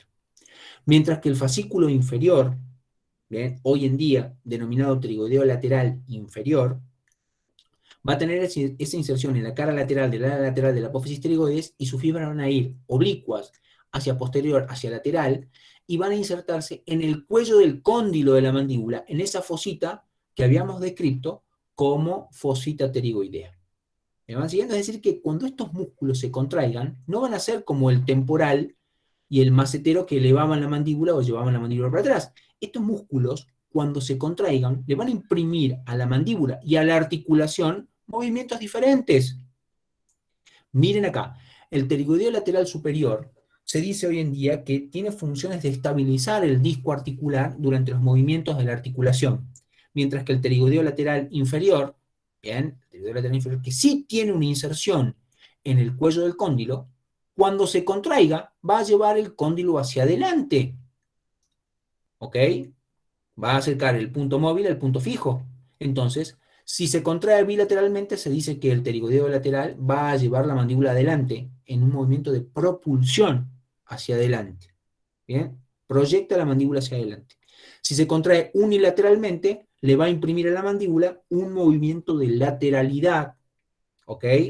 Mueve la mandíbula lateralmente. Bien, hace un movimiento de lateralidad centrífuga, que se dice.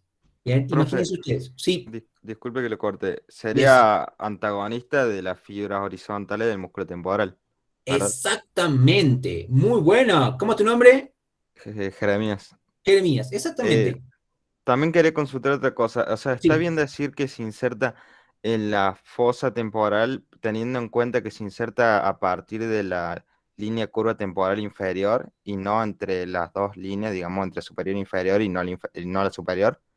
Exactamente, no sería correcto decir en toda la fosa temporal, porque no se inserta en toda la fosa temporal. En la Pero, mayor parte de la fosa temporal sería. Se claro, inserta bien, en la fosa temporal en esos lugares específicos. bien, bien, gracias. Vamos todavía, vamos, Jeremías, muy bien. Ok, Hola, levanto. profe. ¿Belén? ¿Sos vos? No, soy Florencia. Ah, Florencia, pensé que era Belén. Contame, Tengo una Florencia. duda. Yes, No, contame. aquí estoy otra vez. La parte de la inserción fija de lo que sería, bueno, el derivoideo externo en el fascículo superior. Sí, ¿Cuál es? Porque me confundo con el del inferior, digamos. mira, la inserción del fascículo, escúchenme bien, se llama pterigoideo lateral superior o fascículo esfenoidal del pterigoideo externo. ¿Ok? Es el mismo músculo, nada más que lo denominamos con una denominación antigua y una denominación moderna. Este músculo en su parte fija se va a insertar en el techo de la fosa cigomática, específicamente en la porción horizontal de la cara lateral o externa del ala mayor del efenoides. Si ustedes recuerdan el ala mayor del efenoides, en su cara lateral, miren acá en este dibujito se puede ver, aquí, tiene una porción vertical que se llama fascie temporalis, porque forma parte de la fosa temporal, y una horizontal que se llama fascie esfenomaxillaris, fascie esfenomaxilar, que forma parte de la fosa cigomática. En esa porción de hueso se inserta el pterigoideo lateral superior o fascículo esfenoidal del pterigoideo externo. ¿Ok? Bien, gracias. Genial, me alegro que hayan entendido. Entonces, el pterigoideo lateral superior y pterigoideo lateral inferior, uno tiene injerencia sobre el complejo articular craniomandibular y el otro sobre el cuello del cóndilo mandibular. ¿Bien? El pterigoideo lateral superior e inferior están irrigados por las arterias pterigoideas, y escúchenme bien, están inervados por el nervio temporobucal, así se llama, temporobucal. Esto es muy particular porque de todos los músculos de la dinámica mandibular es el único que tiene un nervio, que lo inerva un nervio, ¿sí? Que no tiene el mismo nombre que el músculo. ¿Bien? Se llama temporobucal el nervio. Mientras que el temporal, el antemporal, el macetero, ¿bien? Y el pterigoideo interno se va a llamar nervio pterigoideo interno. Este es el único que no tiene el mismo nombre. ¿Sí? Ok, ¿quedó claro hasta acá? Vamos a para adelante. Nos queda el pterigoideo medial o el pterigoideo interno. ¿Bien? Lo que antiguamente se llamaba pterigoideo interno. Bueno, este músculo pterigoideo interno también es llamado macetero medial. Miren ustedes acá, el macetero estaba inserto en la cara lateral de la rama, ¿bien? Mientras que por medial está el pterigoideo medial. Por eso es que como uno está por lateral de la rama y el otro está por medial, algunos libros lo llaman macetero interno o macetero medial. ¿Quedó? Este músculo se va a insertar en su parte fija en la fosa pterigoidea. ¿Bien? En toda la extensión de la fosa pterigoidea, salvo en la fosita escafoidea, donde se insertaba el músculo periestafilino lateral, ¿bien? O tensor del labio superior, o depresor del velo del paladar, ¿bien? En esa fosita, llamada fosita escafoidea, no se inserta el pterigoideo interno, miren, y sus fibras de toda la extensión de la fosa van a ir oblicuas hacia abajo, hacia posterior y hacia lateral, para insertarse en la cara medial de la rama mandibular, donde había rugosidades para la inserción del músculo. ¿Ok? Tanto el pterigoideo medial como el macetero tienen la misma función, elevan la mandíbula, llevan la mandíbula para adelante. ¿Me van siguiendo? Llevan la mandíbula para adelante. ¿Quedó claro? Profe, ¿Bien? ¿te puedo hacer una Entonces, pregunta necesito antes de que Sí, sigas ¿quién avanzando? habla? Morena. ¿Quién habla? Morena, ¿cómo estás, Morena? En cuanto a lo del fascículo yugal, sé que se inserta en la cara interna del arco cigomático, pero ¿de dónde saldría más o menos en lo del músculo Bien, temporal? ahí va. Para los que no entienden, el fascículo yugal es uno de los fascículos del músculo temporal. Voy a ir un poquito para atrás. Miren, el arco cigomático está acá, ¿lo ven? ¿Todos? ¿Ven la flecha? No sé Sí. si se puede ver la flecha. Sí, Sí, perfecto. profe. Bueno, en la cara medial, es decir, en la cara medial del arco cigomático, en el tercio medio, es decir, parte anterior, parte media, parte posterior, en la parte media, ahí está el inserto del fascículo yugal, en la cara medial. No se lo ve, es chiquitísimo, insignificante es. ¿Bien? No es importante. ¿Ok? Ya les voy a mostrar otra foto para que puedan ver. ¿Vamos? Profe, ¿cuál sería el tercero? El fascículo profundo, que tampoco se puede ver acá porque está profundo a este. El Ah, fascículo bien. profundo se inserta, ese sí es muy importante, se inserta por medial de la rama y es el que forma la cresta temporal en la mandíbula. ¿Sí? No se los puede ver en estos dibujos, porque está profundo. ¿Bien? Bien, bien. Muy bien. Entonces, repasemos. Pterigoideo medial eleva la mandíbula, pterigoideo lateral superior interfiere en la dinámica de la mandíbula, del ATM, y el pterigoideo lateral inferior lleva el cóndilo hacia adelante y hacia medial. ¿Me van siguiendo? Uy, miren acá qué dice. Ahí va. Para que repasemos. Fíjense. Macetero por lateral, pterigoideo medial por medial. ¿Lo ven? Hace como, hay libros que dicen que forman una cincha, como si fuesen la cincha de una montura de un caballo. ¿Se ubican? Eso que está allí es pterigoideo medial y macetero. ¿Ok? Pterigoideo medial y macetero. Allá arriba puedo ver pterigoideo lateral inferior y pterigoideo lateral superior allá arriba. ¿Los ven? Muy bien. Fíjense ustedes cómo el macetero va a llevar la mandíbula para arriba. El temporal, en sus fibras anteriores y medias, llevaba la mandíbula para arriba y las fibras horizontales se dice que lleva la mandíbula para atrás. El pterigoideo medial eleva la mandíbula. Pterigoideo lateral inferior infiere movimientos al cóndilo, mientras que el pterigoideo lateral superior sobre el complejo articular cráneo-mandibular. ¿Me van siguiendo todos? ¿Venimos bien hasta acá? Sí, profe, re bien. Genial, perfecto, muy bien. ¿Para qué vimos todo esto, Martín? Bueno, vimos todo esto para poder entender qué le pasó a la pobre víctima de Sugar Ray Leonard. Miren acá lo que vimos nosotros. Lo que nosotros vimos fue fractura mandibular doble. En realidad no es una doble fractura, es una sola fractura. Pero se ve doble, ¿por qué? Porque nosotros tenemos que entender que la cortical de la mandíbula es muy gruesa. Tengo una cortical externa y una cortical interna. Y el trazo de esta fractura fue oblicuo. Entonces voy a ver una separación en la cortical externa y una separación en la cortical interna. ¿Entienden por qué hay dos líneas de fractura? Es como que se superpone la imagen. Tal cual, el borde de la fractura no es, perpendicular, ¿se dan cuenta? Sino que está oblicua, por eso yo veo los dos trazos de la fractura. ¿Ok? Muy bien, mira, sigamos acá. Miren, cuello del cóndilo, fractura del cóndilo. Fíjense ustedes la ubicación que tiene ese cóndilo. ¿Por qué se fue para medial el cóndilo, chicos? Y, Martín, si me acabas de decir que en el cuello del cóndilo se inserta el pterigoideo externo o pterigoideo lateral inferior. Si el músculo se contrae, va a llevar el cóndilo hacia anteromedial. Por eso es que este cóndilo está en esta ubicación. Porque el paciente al querer hablar o al querer morder, ese músculo se contrae y lleva el cóndilo para adelante y para medial. ¿Me van siguiendo por qué tiene esa ubicación? Por la inserción del músculo. Es casi básicamente por eso. Ahora, miren, vimos que en la cara lateral de la rama, en la cara medial de la rama se insertaba el macetero y el pterigoideo interno respectivamente. Cara lateral de la rama y cara medial de la rama. Esos músculos, cuando el paciente quiere hablar o quiere mover, se van a contraer. Entonces, ¿qué va a pasar con la mandíbula? Va para arriba. Entonces, voy a ver que al ir para arriba esos músculos, al llevar la mandíbula para arriba, esa mandíbula se va a separar del otro trazo de la fractura y por eso me genera este escalón acá. ¿Se ubican? Si el macetero y el pterigoideo interno de este lado hacen que la mandíbula vaya para arriba, va para arriba y va a generar esto. Un contacto aquí, un contacto dentario acá porque la mandíbula se fue para arriba. Al no tener el cóndilo acá, se fue para arriba y contactan los dientes de un lado, del otro lado no. Por eso es que el paciente decía, no me concuerdan los dientes, muerdo mal. Es por la inserción de los músculos que al tensarse, mueven la mandíbula que está toda fracturada y generan esta sintomatología. Ahora, la otra sintomatología que decía el paciente era que tenía adormecida parte de la boca, ¿se acuerdan?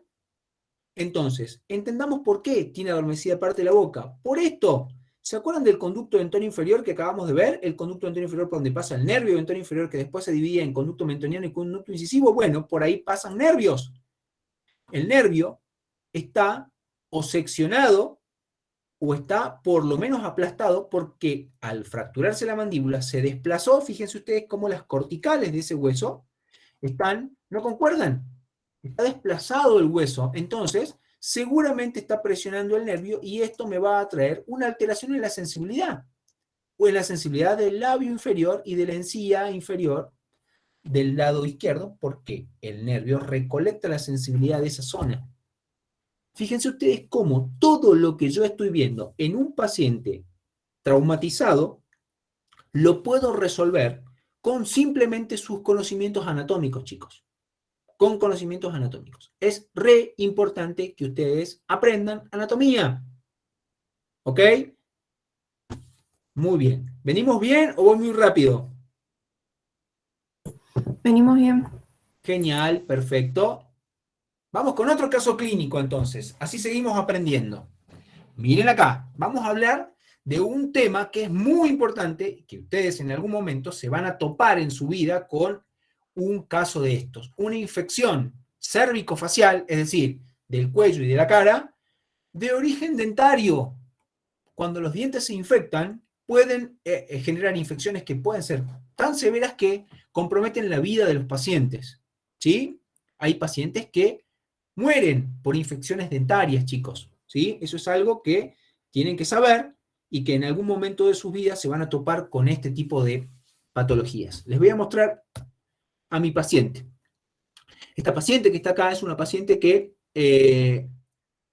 fue la primer paciente que yo atendí en el momento en el que me trasladaron al Hospital Florencio Díaz, acá en Córdoba, ya hace un par de años. Fue la primer paciente. Cuando llego al hospital, me presento, digo, miren, yo soy Martín Gaspar, soy odontólogo, soy especialista en cirugía maxilofacial. Especialista en cirugía maxilofacial, venga para acá.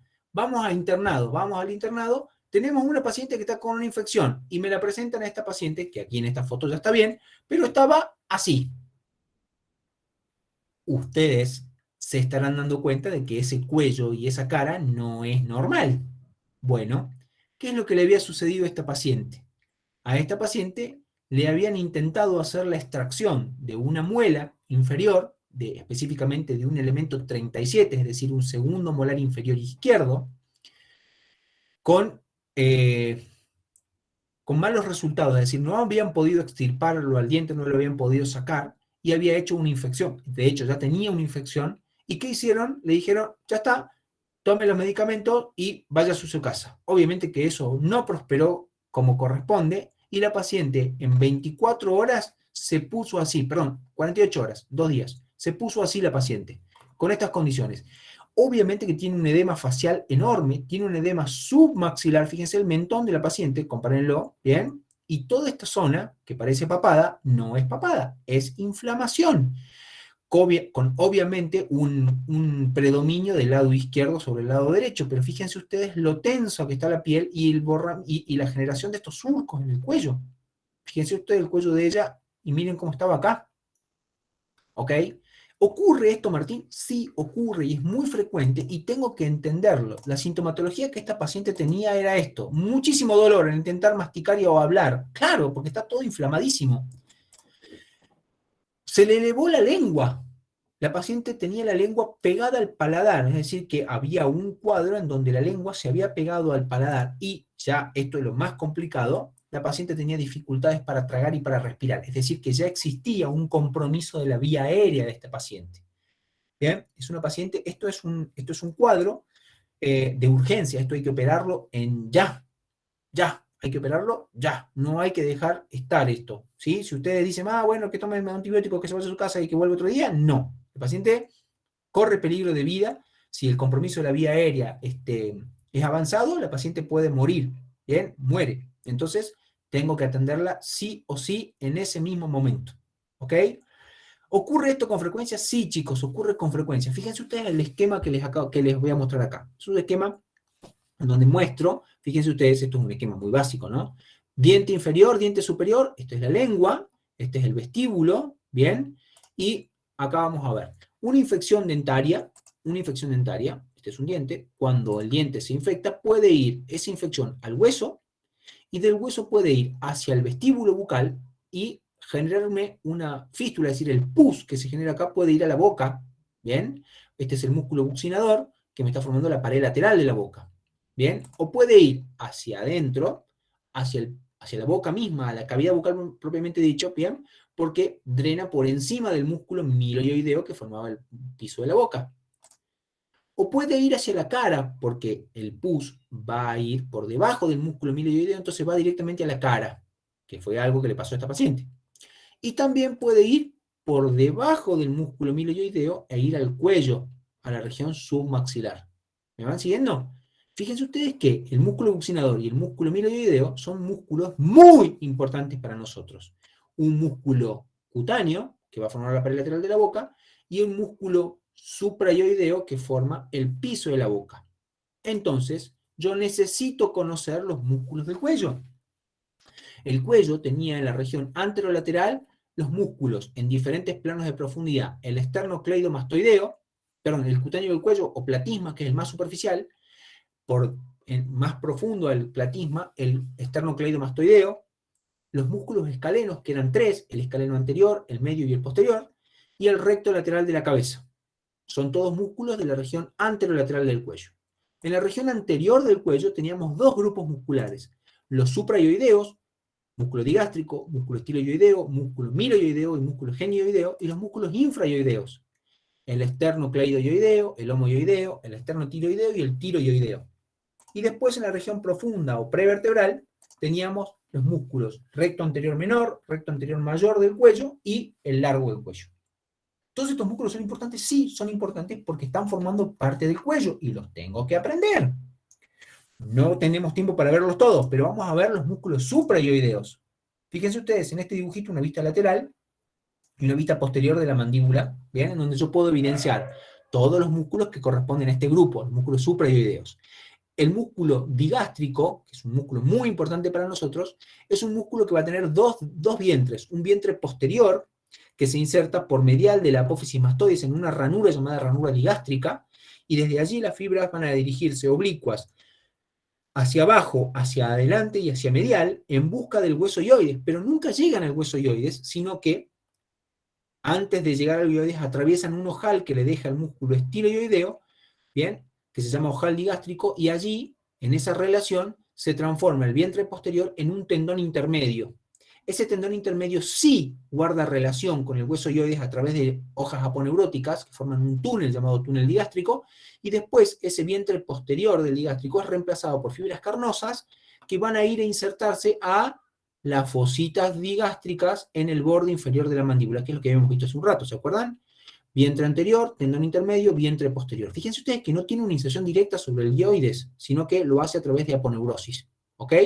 El vientre posterior y el vientre anterior. De estos dos, ¿cuál me va a interesar más? El vientre anterior, porque, así como me había dicho Belén hace un rato, el vientre anterior es un músculo que es considerado depresor de la mandíbula, es decir, mueve la mandíbula.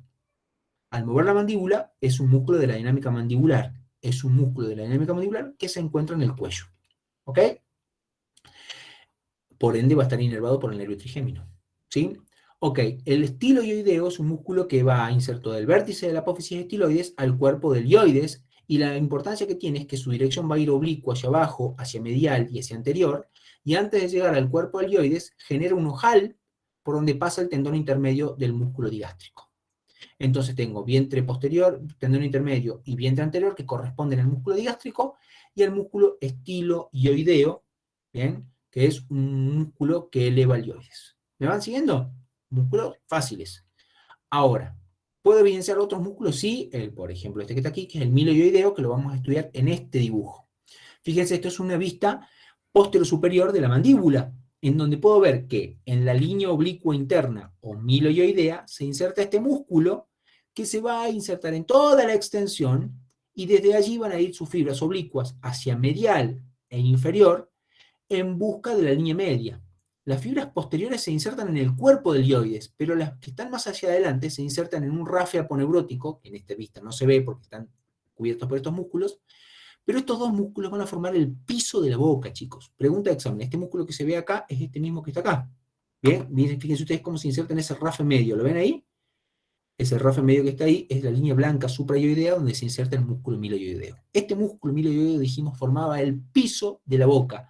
Lo que está por encima forma parte de la cavidad bucal, lo que está por debajo en la región submaxilar. De hecho, acá podemos ver esta glándula que está graficada aquí, es la glándula sublingual, y esta mucho más voluminosa que está por debajo del músculo miloioideo es la glándula submaxilar.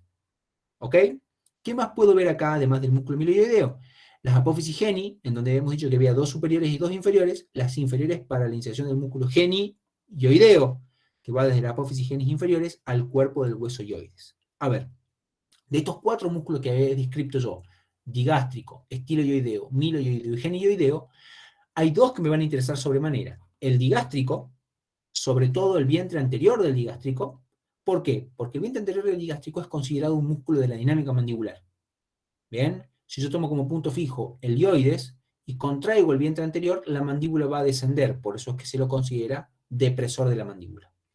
Y el músculo miloioideo también es un músculo depresor de la mandíbula. ¿Bien? ¿Por qué? Porque si yo tomo como punto fijo el dioides y contraigo el miloioideo, la mandíbula va a descender. Entonces, desciende la mandíbula, es un músculo depresor de la mandíbula, es un músculo de la dinámica mandibular. Además de su importancia estructural porque va a formar el piso de la boca. Muy importante estos músculos para nosotros. ¿Ok? Vientre anterior digástrico, miloioideo son músculos depresores de la mandíbula. Son músculos de la dinámica mandibular que están en el cuello, así como lo habíamos visto hace rato con Belén. Muy bien. De los músculos cutáneos, en el esquema habíamos visto que el músculo más importante era el músculo buccinador, pero fíjense ustedes que aquí en este gráfico puedo ver muchos músculos cutáneos. Músculos cutáneos que se ubican en la cabeza, músculos cutáneos que se ubican en las órbitas, en la nariz y en la boca. En la cabeza vamos a tener los músculos frontales, a través de la aponeurosis epicraneal se comunican con los músculos occipitales que están en la parte posterior. En la órbita, el orbicular de los párpados, el más importante, con su porción orbitaria y su porción palpebral. El músculo superciliar, ¿bien? El músculo piramidal en la nariz, el transverso de la nariz. Y los más interesantes para nosotros son los que están en relación al orificio bucal. El más importante de la región labial, el orbicular de los labios, ¿sí? Con su mitad superior llamado semiorbicular superior, la inferior denominada semiorbicular inferior, ¿ok? Y este músculo es el más importante porque va a formar parte del 80% del volumen de los labios, ¿sí? La pared anterior de la boca está formada casi en un 80% por el músculo orbicular de los labios, ¿sí? Este músculo orbicular de los labios va a disminuir el orificio bucal, ¿ok? Forma el esfínter de la boca. Y todos los otros músculos que se insertan en su relación, ya sea en el labio superior, en el labio inferior o en las comisuras, tienen tendencia a dilatar el orificio bucal. Así vamos a encontrar, por ejemplo, músculo cigomático mayor y cigomático menor, cigomático mayor y cigomático menor. El cigomático mayor va a la comisura labial, el cigomático menor va al labio superior. Vamos a encontrar, por ejemplo, el músculo canino o el músculo elevador propio del labio superior que elevan el labio superior. El elevador común del labio superior y de la nariz son músculos que tienen todas injerencias sobre el labio superior. Hacia abajo voy a encontrar el cuadrado del mentón, que es bien profundo, el triangular de los labios, que es más superficial, y la borla del mentón, que es más profundo que todos los otros. ¿Se ubican todos hasta aquí? Bien, dejé para el final este músculo que está acá, que es el músculo buccinador. El músculo buccinador es muy importante para nosotros porque es el músculo que va a dar, va a generar o va a formar la pared lateral de la boca, chicos. Va a formar la pared lateral de la boca. Pregunta de examen. ¿Qué músculo forma la pared lateral de la boca? El músculo buccinador. Este músculo se va a insertar arriba en el maxilar, por encima de los rebordes alveolares de los 3 molares. En la mandíbula se inserta por debajo de los rebordes alveolares de los 3 molares, en el canal molar, en el trígono retromolar. ¿Se acuerdan? Y por detrás, ¿dónde se va a insertar? En el ligamento pterigomandibular o aponeurosis buccinatofaringea. Desde todos esos sectores, las fibras carnosas del músculo buccinador se dirigen hacia la comisura labial para insertarse a nivel de la comisura, junto con los otros músculos como el triangular de los labios y el cigomático mayor. Ahora, existe una particularidad en relación a este músculo, el músculo buccinador. Está atravesado por un conducto, se lo estoy marcando aquí, ese conductito viene desde la glándula parótida. El conducto parotidio, antiguamente conocido con el nombre de conducto de Stennon. El conducto de Stennon. Pregunta de examen también. ¿Ok? Muy bien. Perfecto. Miren acá. Esto es lo que yo le hice a mi paciente. ¿Qué le hice a mi paciente? Para que pueda abrir la boca, le tuve que hacer un abordaje, es decir, abrir el compartimento submaxilar y lavarla por dentro, porque el pus se había ubicado por debajo del miloioideo. Miren este corte, se ubican, esta es la mandíbula, este es el músculo miloioideo, este es el músculo buccinador que acabamos de describir. El músculo miloioideo formaba el piso de la boca, ¿se acuerdan? De ahí para arriba, boca, de ahí para abajo, región submaxilar. Glándula sublingual, glándula submaxilar. Lo que yo hice fue hacer esto, me metí por acá abajo y llegué a la región submaxilar, ¿ok? Porque estaba todo lleno de pus. Me metí adentro de la boca para sacar el pus que estaba por encima del músculo miloioideo, porque le habían intentado sacar este diente y no habían podido, entonces se había infectado por encima del músculo miloioideo y por debajo del músculo miloioideo. Por eso es que ella decía que la lengua se le pegaba, se le iba para arriba, porque estaba todo lleno de pus acá adentro, aquí. Y por debajo también. Y fíjense ustedes que en la foto que les mostré al principio, el edema iba del lado izquierdo, que era donde se había generado la infección, y pasaba al lado derecho. ¿Por qué pasaba al lado derecho? Porque miren acá, ahí voy a mostrar este dibujo. Por debajo del músculo miloioideo hay una comunicación directa de un lado con el otro lado. Entonces, una infección de un lado puede pasar para el otro lado tranquilamente, que fue lo que le pasó a esta paciente. Por eso me metí del lado izquierdo y pasé al lado derecho para poder drenar. Estos son tubos que se llaman tubos de Kerr, que son drenajes, ¿sí? A través de esas mangueras se realizan lavajes dentro de esas cavidades para poder evacuar todo ese pus y hacer que la paciente, más la medicación antibiótica, vaya sanando.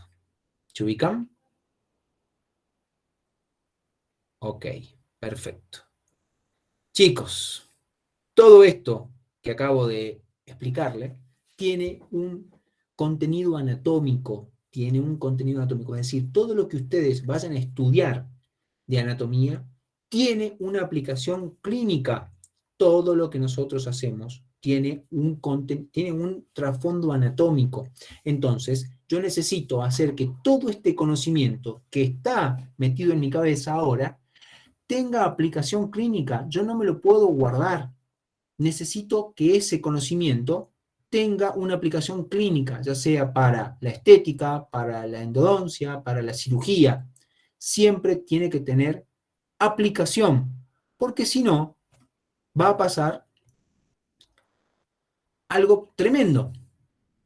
Vuelvo a pensar lo que habíamos dicho al principio, ¿sí? Vuelve a mi cabeza Francis, ¿bien? Que decía que el conocimiento es poder. Pero nosotros no tenemos que quedarnos en la potencia, pero no podemos quedarnos simplemente con ese conocimiento que significaría poder, pero no es poder si no lo aplico. Necesito hacer que ese conocimiento vaya a algo. Entonces voy a atreverme a contradecir, no a contradecir, sino a complementar lo que dijo este filósofo Francis Bacon. ¿Qué es lo que va a pasar? El conocimiento no es... Justo me están llamando. El conocimiento no es poder si no se aplica. El conocimiento, chicos, es potencia. Ustedes tienen que internalizar todo ese conocimiento y aplicarlo para que sea poder. Tienen que hacer que todos estos conocimientos anatómicos tengan una razón de ser. Tienen que aplicarlo, ¿ok? Es muy importante que entiendan eso. No pueden guardárselo sin encontrarle una utilidad a todo esto. No puedo estudiar anatomía sin comprender qué es lo que voy a ver después en mi paciente. Necesito encontrar una correlación entre el libro y la clínica. Necesito tener un pensamiento crítico, preguntarme ¿por qué? ¿Para qué?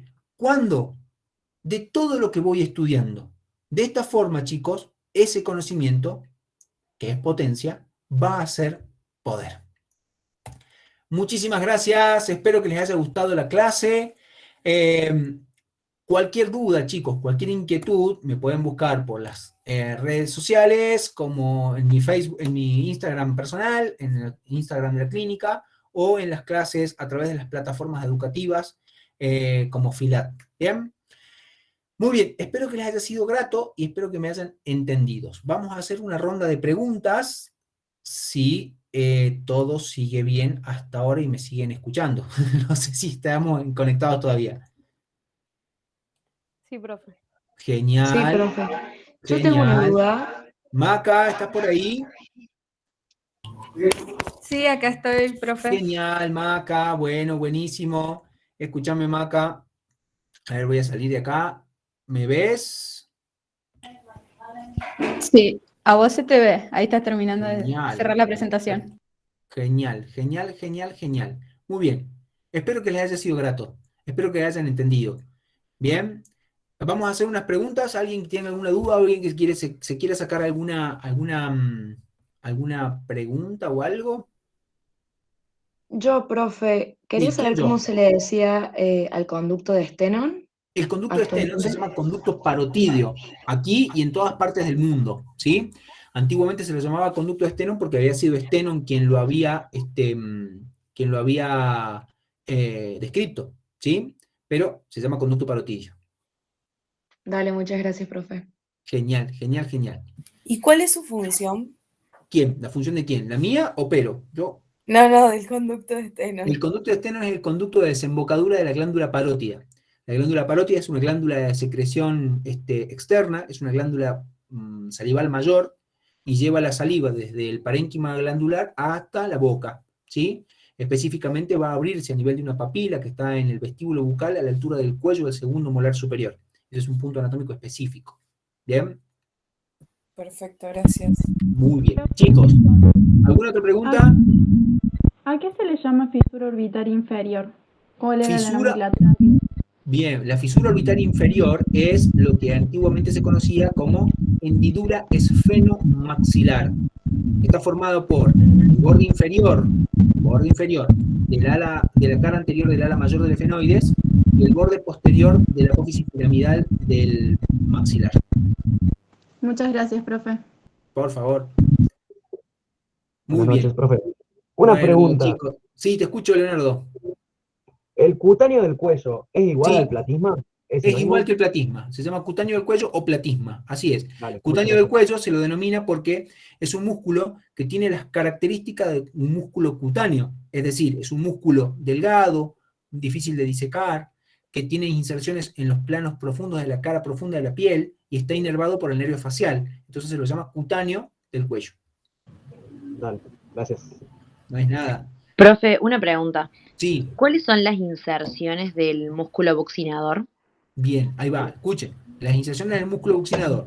En el maxilar se insertan por encima de los rebordes alveolares de los 3 últimos molares. En la mandíbula, es decir, abajo, se inserta por debajo de los rebordes alveolares de los 3 molares. También en el canal molar y en el trígono retromolar. Bien. Atrás se va a insertar en el borde anterior del ligamento pterigomandibular o aponeurosis buccinatofaringia, incluso llega hasta el gancho del ala medial de la apófisis pterigoides. De todos esos puntos de inserción, el músculo buccinador converge en las fibras hacia la comisura labial, donde termina mezclándose con la fibra de los otros músculos que llegan a insertarse allí. ¿Bien? Espero que te haya quedado claro. Gracias, Genial. profe, sí, me quedó claro. Buenísimo, buenísimo. Bueno, muy bien. Chicos, ahora voy a hacer alguna publicación espero que voy a sacar una foto y voy a hacer una publicación en mis redes sociales. Espero que entren en las redes sociales y me comenten, me hagan alguna observación constructiva de forma beneficiosa o destructiva, no hay ningún problema, pero me encantaría escuchar qué les pareció la clase y si les fue útil, ¿ok? Me encantaría realmente escuchar o leerlos, a ver qué me dicen. ¿Bien? Profe, ahí ahí escribieron 2 dudas en el chat. Ah, Una bueno, dice, el músculo compresor de los labios, ¿tiene otro nombre? Muy bien. Miren, el músculo compresor del labio es en realidad son fibras anteroposteriores del músculo orbicular de los labios. Es parte del mismo músculo orbicular de los labios. Pero ese músculo antiguamente se lo llamaba músculo compresor de Klein. ¿Ok? Como en la actualidad los epónimos se están suprimiendo, se lo denomina músculo compresor del labio. ¿Bien? Es un músculo que es muy rudimentario en los adultos, ¿bien? Solamente es funcional en los lactantes. y solamente se puede evidenciar en disecciones del labio, nada más. Otra duda dice, ¿podría repetir las funciones de las fibras del temporal? Bien, miren, acuérdense ustedes que el músculo temporal tiene 3 fascículos, ¿sí? El fascículo, el que todos vimos, que tiene 3 fibras. Fibras anteriores o verticales, fibras medias u oblicuas y fibras posteriores u horizontales. Las fibras anteriores y medias elevan la mandíbula, mientras que las fibras posteriores llevan la mandíbula para atrás. El fascículo yugal es muy pequeñito, no tiene una función específica. Y el fascículo profundo, que sí es más importante, eleva la mandíbula directamente. Y otra duda más, ¿cómo se Sí. inserta la aponeurosis del buccinador? Dice. Muy buenísimo. Mira, el músculo buccinador tiene una aponeurosis que no lo envuelve al músculo buccinador. Bien, yo no hablé del músculo buccinador porque si no me iba a extender demasiado. El músculo buccinador tiene una aponeurosis que lo cubre superficialmente. Bien, y va a insertarse en el maxilar y en la mandíbula en los mismos puntos donde se insertaba el músculo buccinador, es decir, por encima de los rebordes, por debajo de los rebordes. En la parte posterior no se inserta en el ligamento pterigomandibular como el músculo, sino que se inserta en el borde anterior de la rama mandibular. De todos esos puntos, es decir, maxilar, mandíbula y mandíbula por detrás, la aponeurosis se extiende hacia la comisura labial y se va adelgazando hasta que desaparece a nivel de la comisura. Esa es la aponeurosis. Profe, una Sí. pregunta. ¿Cómo podría explicar cómo funcionan las fibras, o sea, las fibras de un músculo orbicular? Así como puede ser músculo, bueno, de los labios o Ujú. de los párpados. Mirá, básicamente lo que vos tenés que entender es que la disposición de las fibras de un músculo orbicular, bien, cuando se contraen, simplemente acortan su longitud y disminuyen acortan su longitud, entonces por la forma que tienen, van a disminuir el orificio que están constituyendo. Entonces se dice que el orbicular de los labios forma un esfínter de los labios. El orbicular de los párpados forma un esfínter de los párpados. Pero ¿qué es lo que ocurre? El orbicular de los párpados en su porción palpebral constituye el cuerpo de los párpados y su porción orbitaria corresponde al borde orbitario, es decir, cubre la órbita. Y el orbicular de los labios, cuando se contraen sus fibras más posteriores, vierte el labio, es decir, hace como un besito, así. Mientras que las fibras más profundas, las fibras más superficiales, cuando se contraen, invierten el labio como si estuviese frunciendo el labio para adentro. ¿Bien? Es decir, pueden tener diferente función de acuerdo a la profundidad de las fibras que se contraen. Perfecto, gracias. Pequeño. Muy bien. Una duda más en el chat, dice, en el ojal retrocondilio de Yugara, ¿qué arterias y nervios pasan? Muy buena pregunta. El ojal retrocondilio es un ojal que está comunicando, escúchenme bien, es importante que sepan esto, está comunicando la región parotidia con la fosa cigomática. Por ese ojal van a pasar 2 estructuras muy importantes para nosotros. Una, la arteria maxilar interna, y otro, el nervio aurículo-temporal. ¿Bien? Muy importantes las 2 para nosotros. Aurículo-temporal, el nervio, y arteria maxilar interna. Esas son las 2. ¿Alguien más? Hola, profe, yo tengo una duda. Mica, contame. Es acerca del músculo esternocleidomastoideo. Sí. Yo sé que tiene, la inserción tiene la porción interna en el esternón y la porción externa en la clavícula. Yes. Pero dicen que tiene 2 fascículos, que es el cleidomastoideo y el cleido-occipital. Claro. ¿Qué porción se divide en fascículo? ¿La interna o la externa o ambas? Las Esa dos. es mi duda. ¿Las dos? Las 2, porque si vos estudias la configuración real del músculo, vas a poder identificar en el músculo fibras carnosas que van desde el esternón a la mastoides y desde el esternón al occipital. Entonces tenemos fibras cleidomastoideas y cleido-occipitales. Y en el fascículo clavicular también tenemos fibras que van desde la clavícula a la mastoides y desde la clavícula al occipital. Entonces vamos a tener fibras cleidomastoideas y cleido-occipitales. Por eso es que el músculo no debería llamarse esternocleidomastoideo, debería llamarse esternocleidomastoideo occipital. Ah, ahí está, esa era mi duda. Yo me confundía pensando que una sola porción tenía los fascículos, pero ya está, ya Está, me perfecto, solucionaste la entonces. duda. Genial, gracias. Buenísimo, me alegro mucho, me alegro mucho. ¿Alguien más? Vamos, vamos, anímense.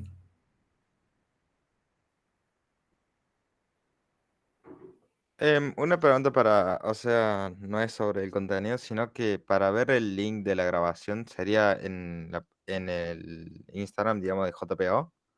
Por ahí la pediría. Sí, después pídanos el link por el Instagram, o si no, Maca también lo va a estar mandando a los grupos de WhatsApp. Ah, bien, gracias. Genial, genial. Así pueden tener acceso a la clase y cualquier cosa que tengan alguna duda, me preguntan, me escriben al WhatsApp, no, al Instagram, al de la clínica o al mío personal. Yo no tengo problemas en responder las dudas que tengan, chicos. ¿Sí? Bueno, si nadie tiene más dudas, ahí Santi les va a decir unas palabritas para Bueno, agradecerles. queremos agradecerle al Centro de Estudiantes y sobre todo a Martín por la buena predisposición que tiene siempre para dar estos cursos de repaso, que los chicos después siempre agradecen, que son muy buenos y siempre les ayuda. Y bueno, eso, lo del canal de YouTube, que cualquier cosita lo vamos a estar subiendo, así que nos escriben por el Instagram y a los grupos vamos a estar mandándolo. Y éxitos a todos, espero que les vaya muy bien. Muchas Buenísimo, gracias, chicos. Martín, de nuevo Buenísimo, me por el alegro curso, muy muchísimo. bueno. Gracias, gracias. Espero que les haya servido a todos. Les mando un fuerte abrazo y estoy para lo que necesiten. ¿Bien? Estudien, por favor, estudien muchísimo, que es lo que necesitamos todos. Les mando un abrazo a todos. Chao, Muy linda profe. la clase, Chao, profe. profe. Gracias, Gracias por la muchas clase, gracias. profe. Gracias. Gracias, profe. Muchas gracias. Chao, profe, gracias. Besos a todos. Coméntenme en Instagram, ¿eh? No sean guachos. Nos vemos, profe. Chao, chao, chao. Adiós.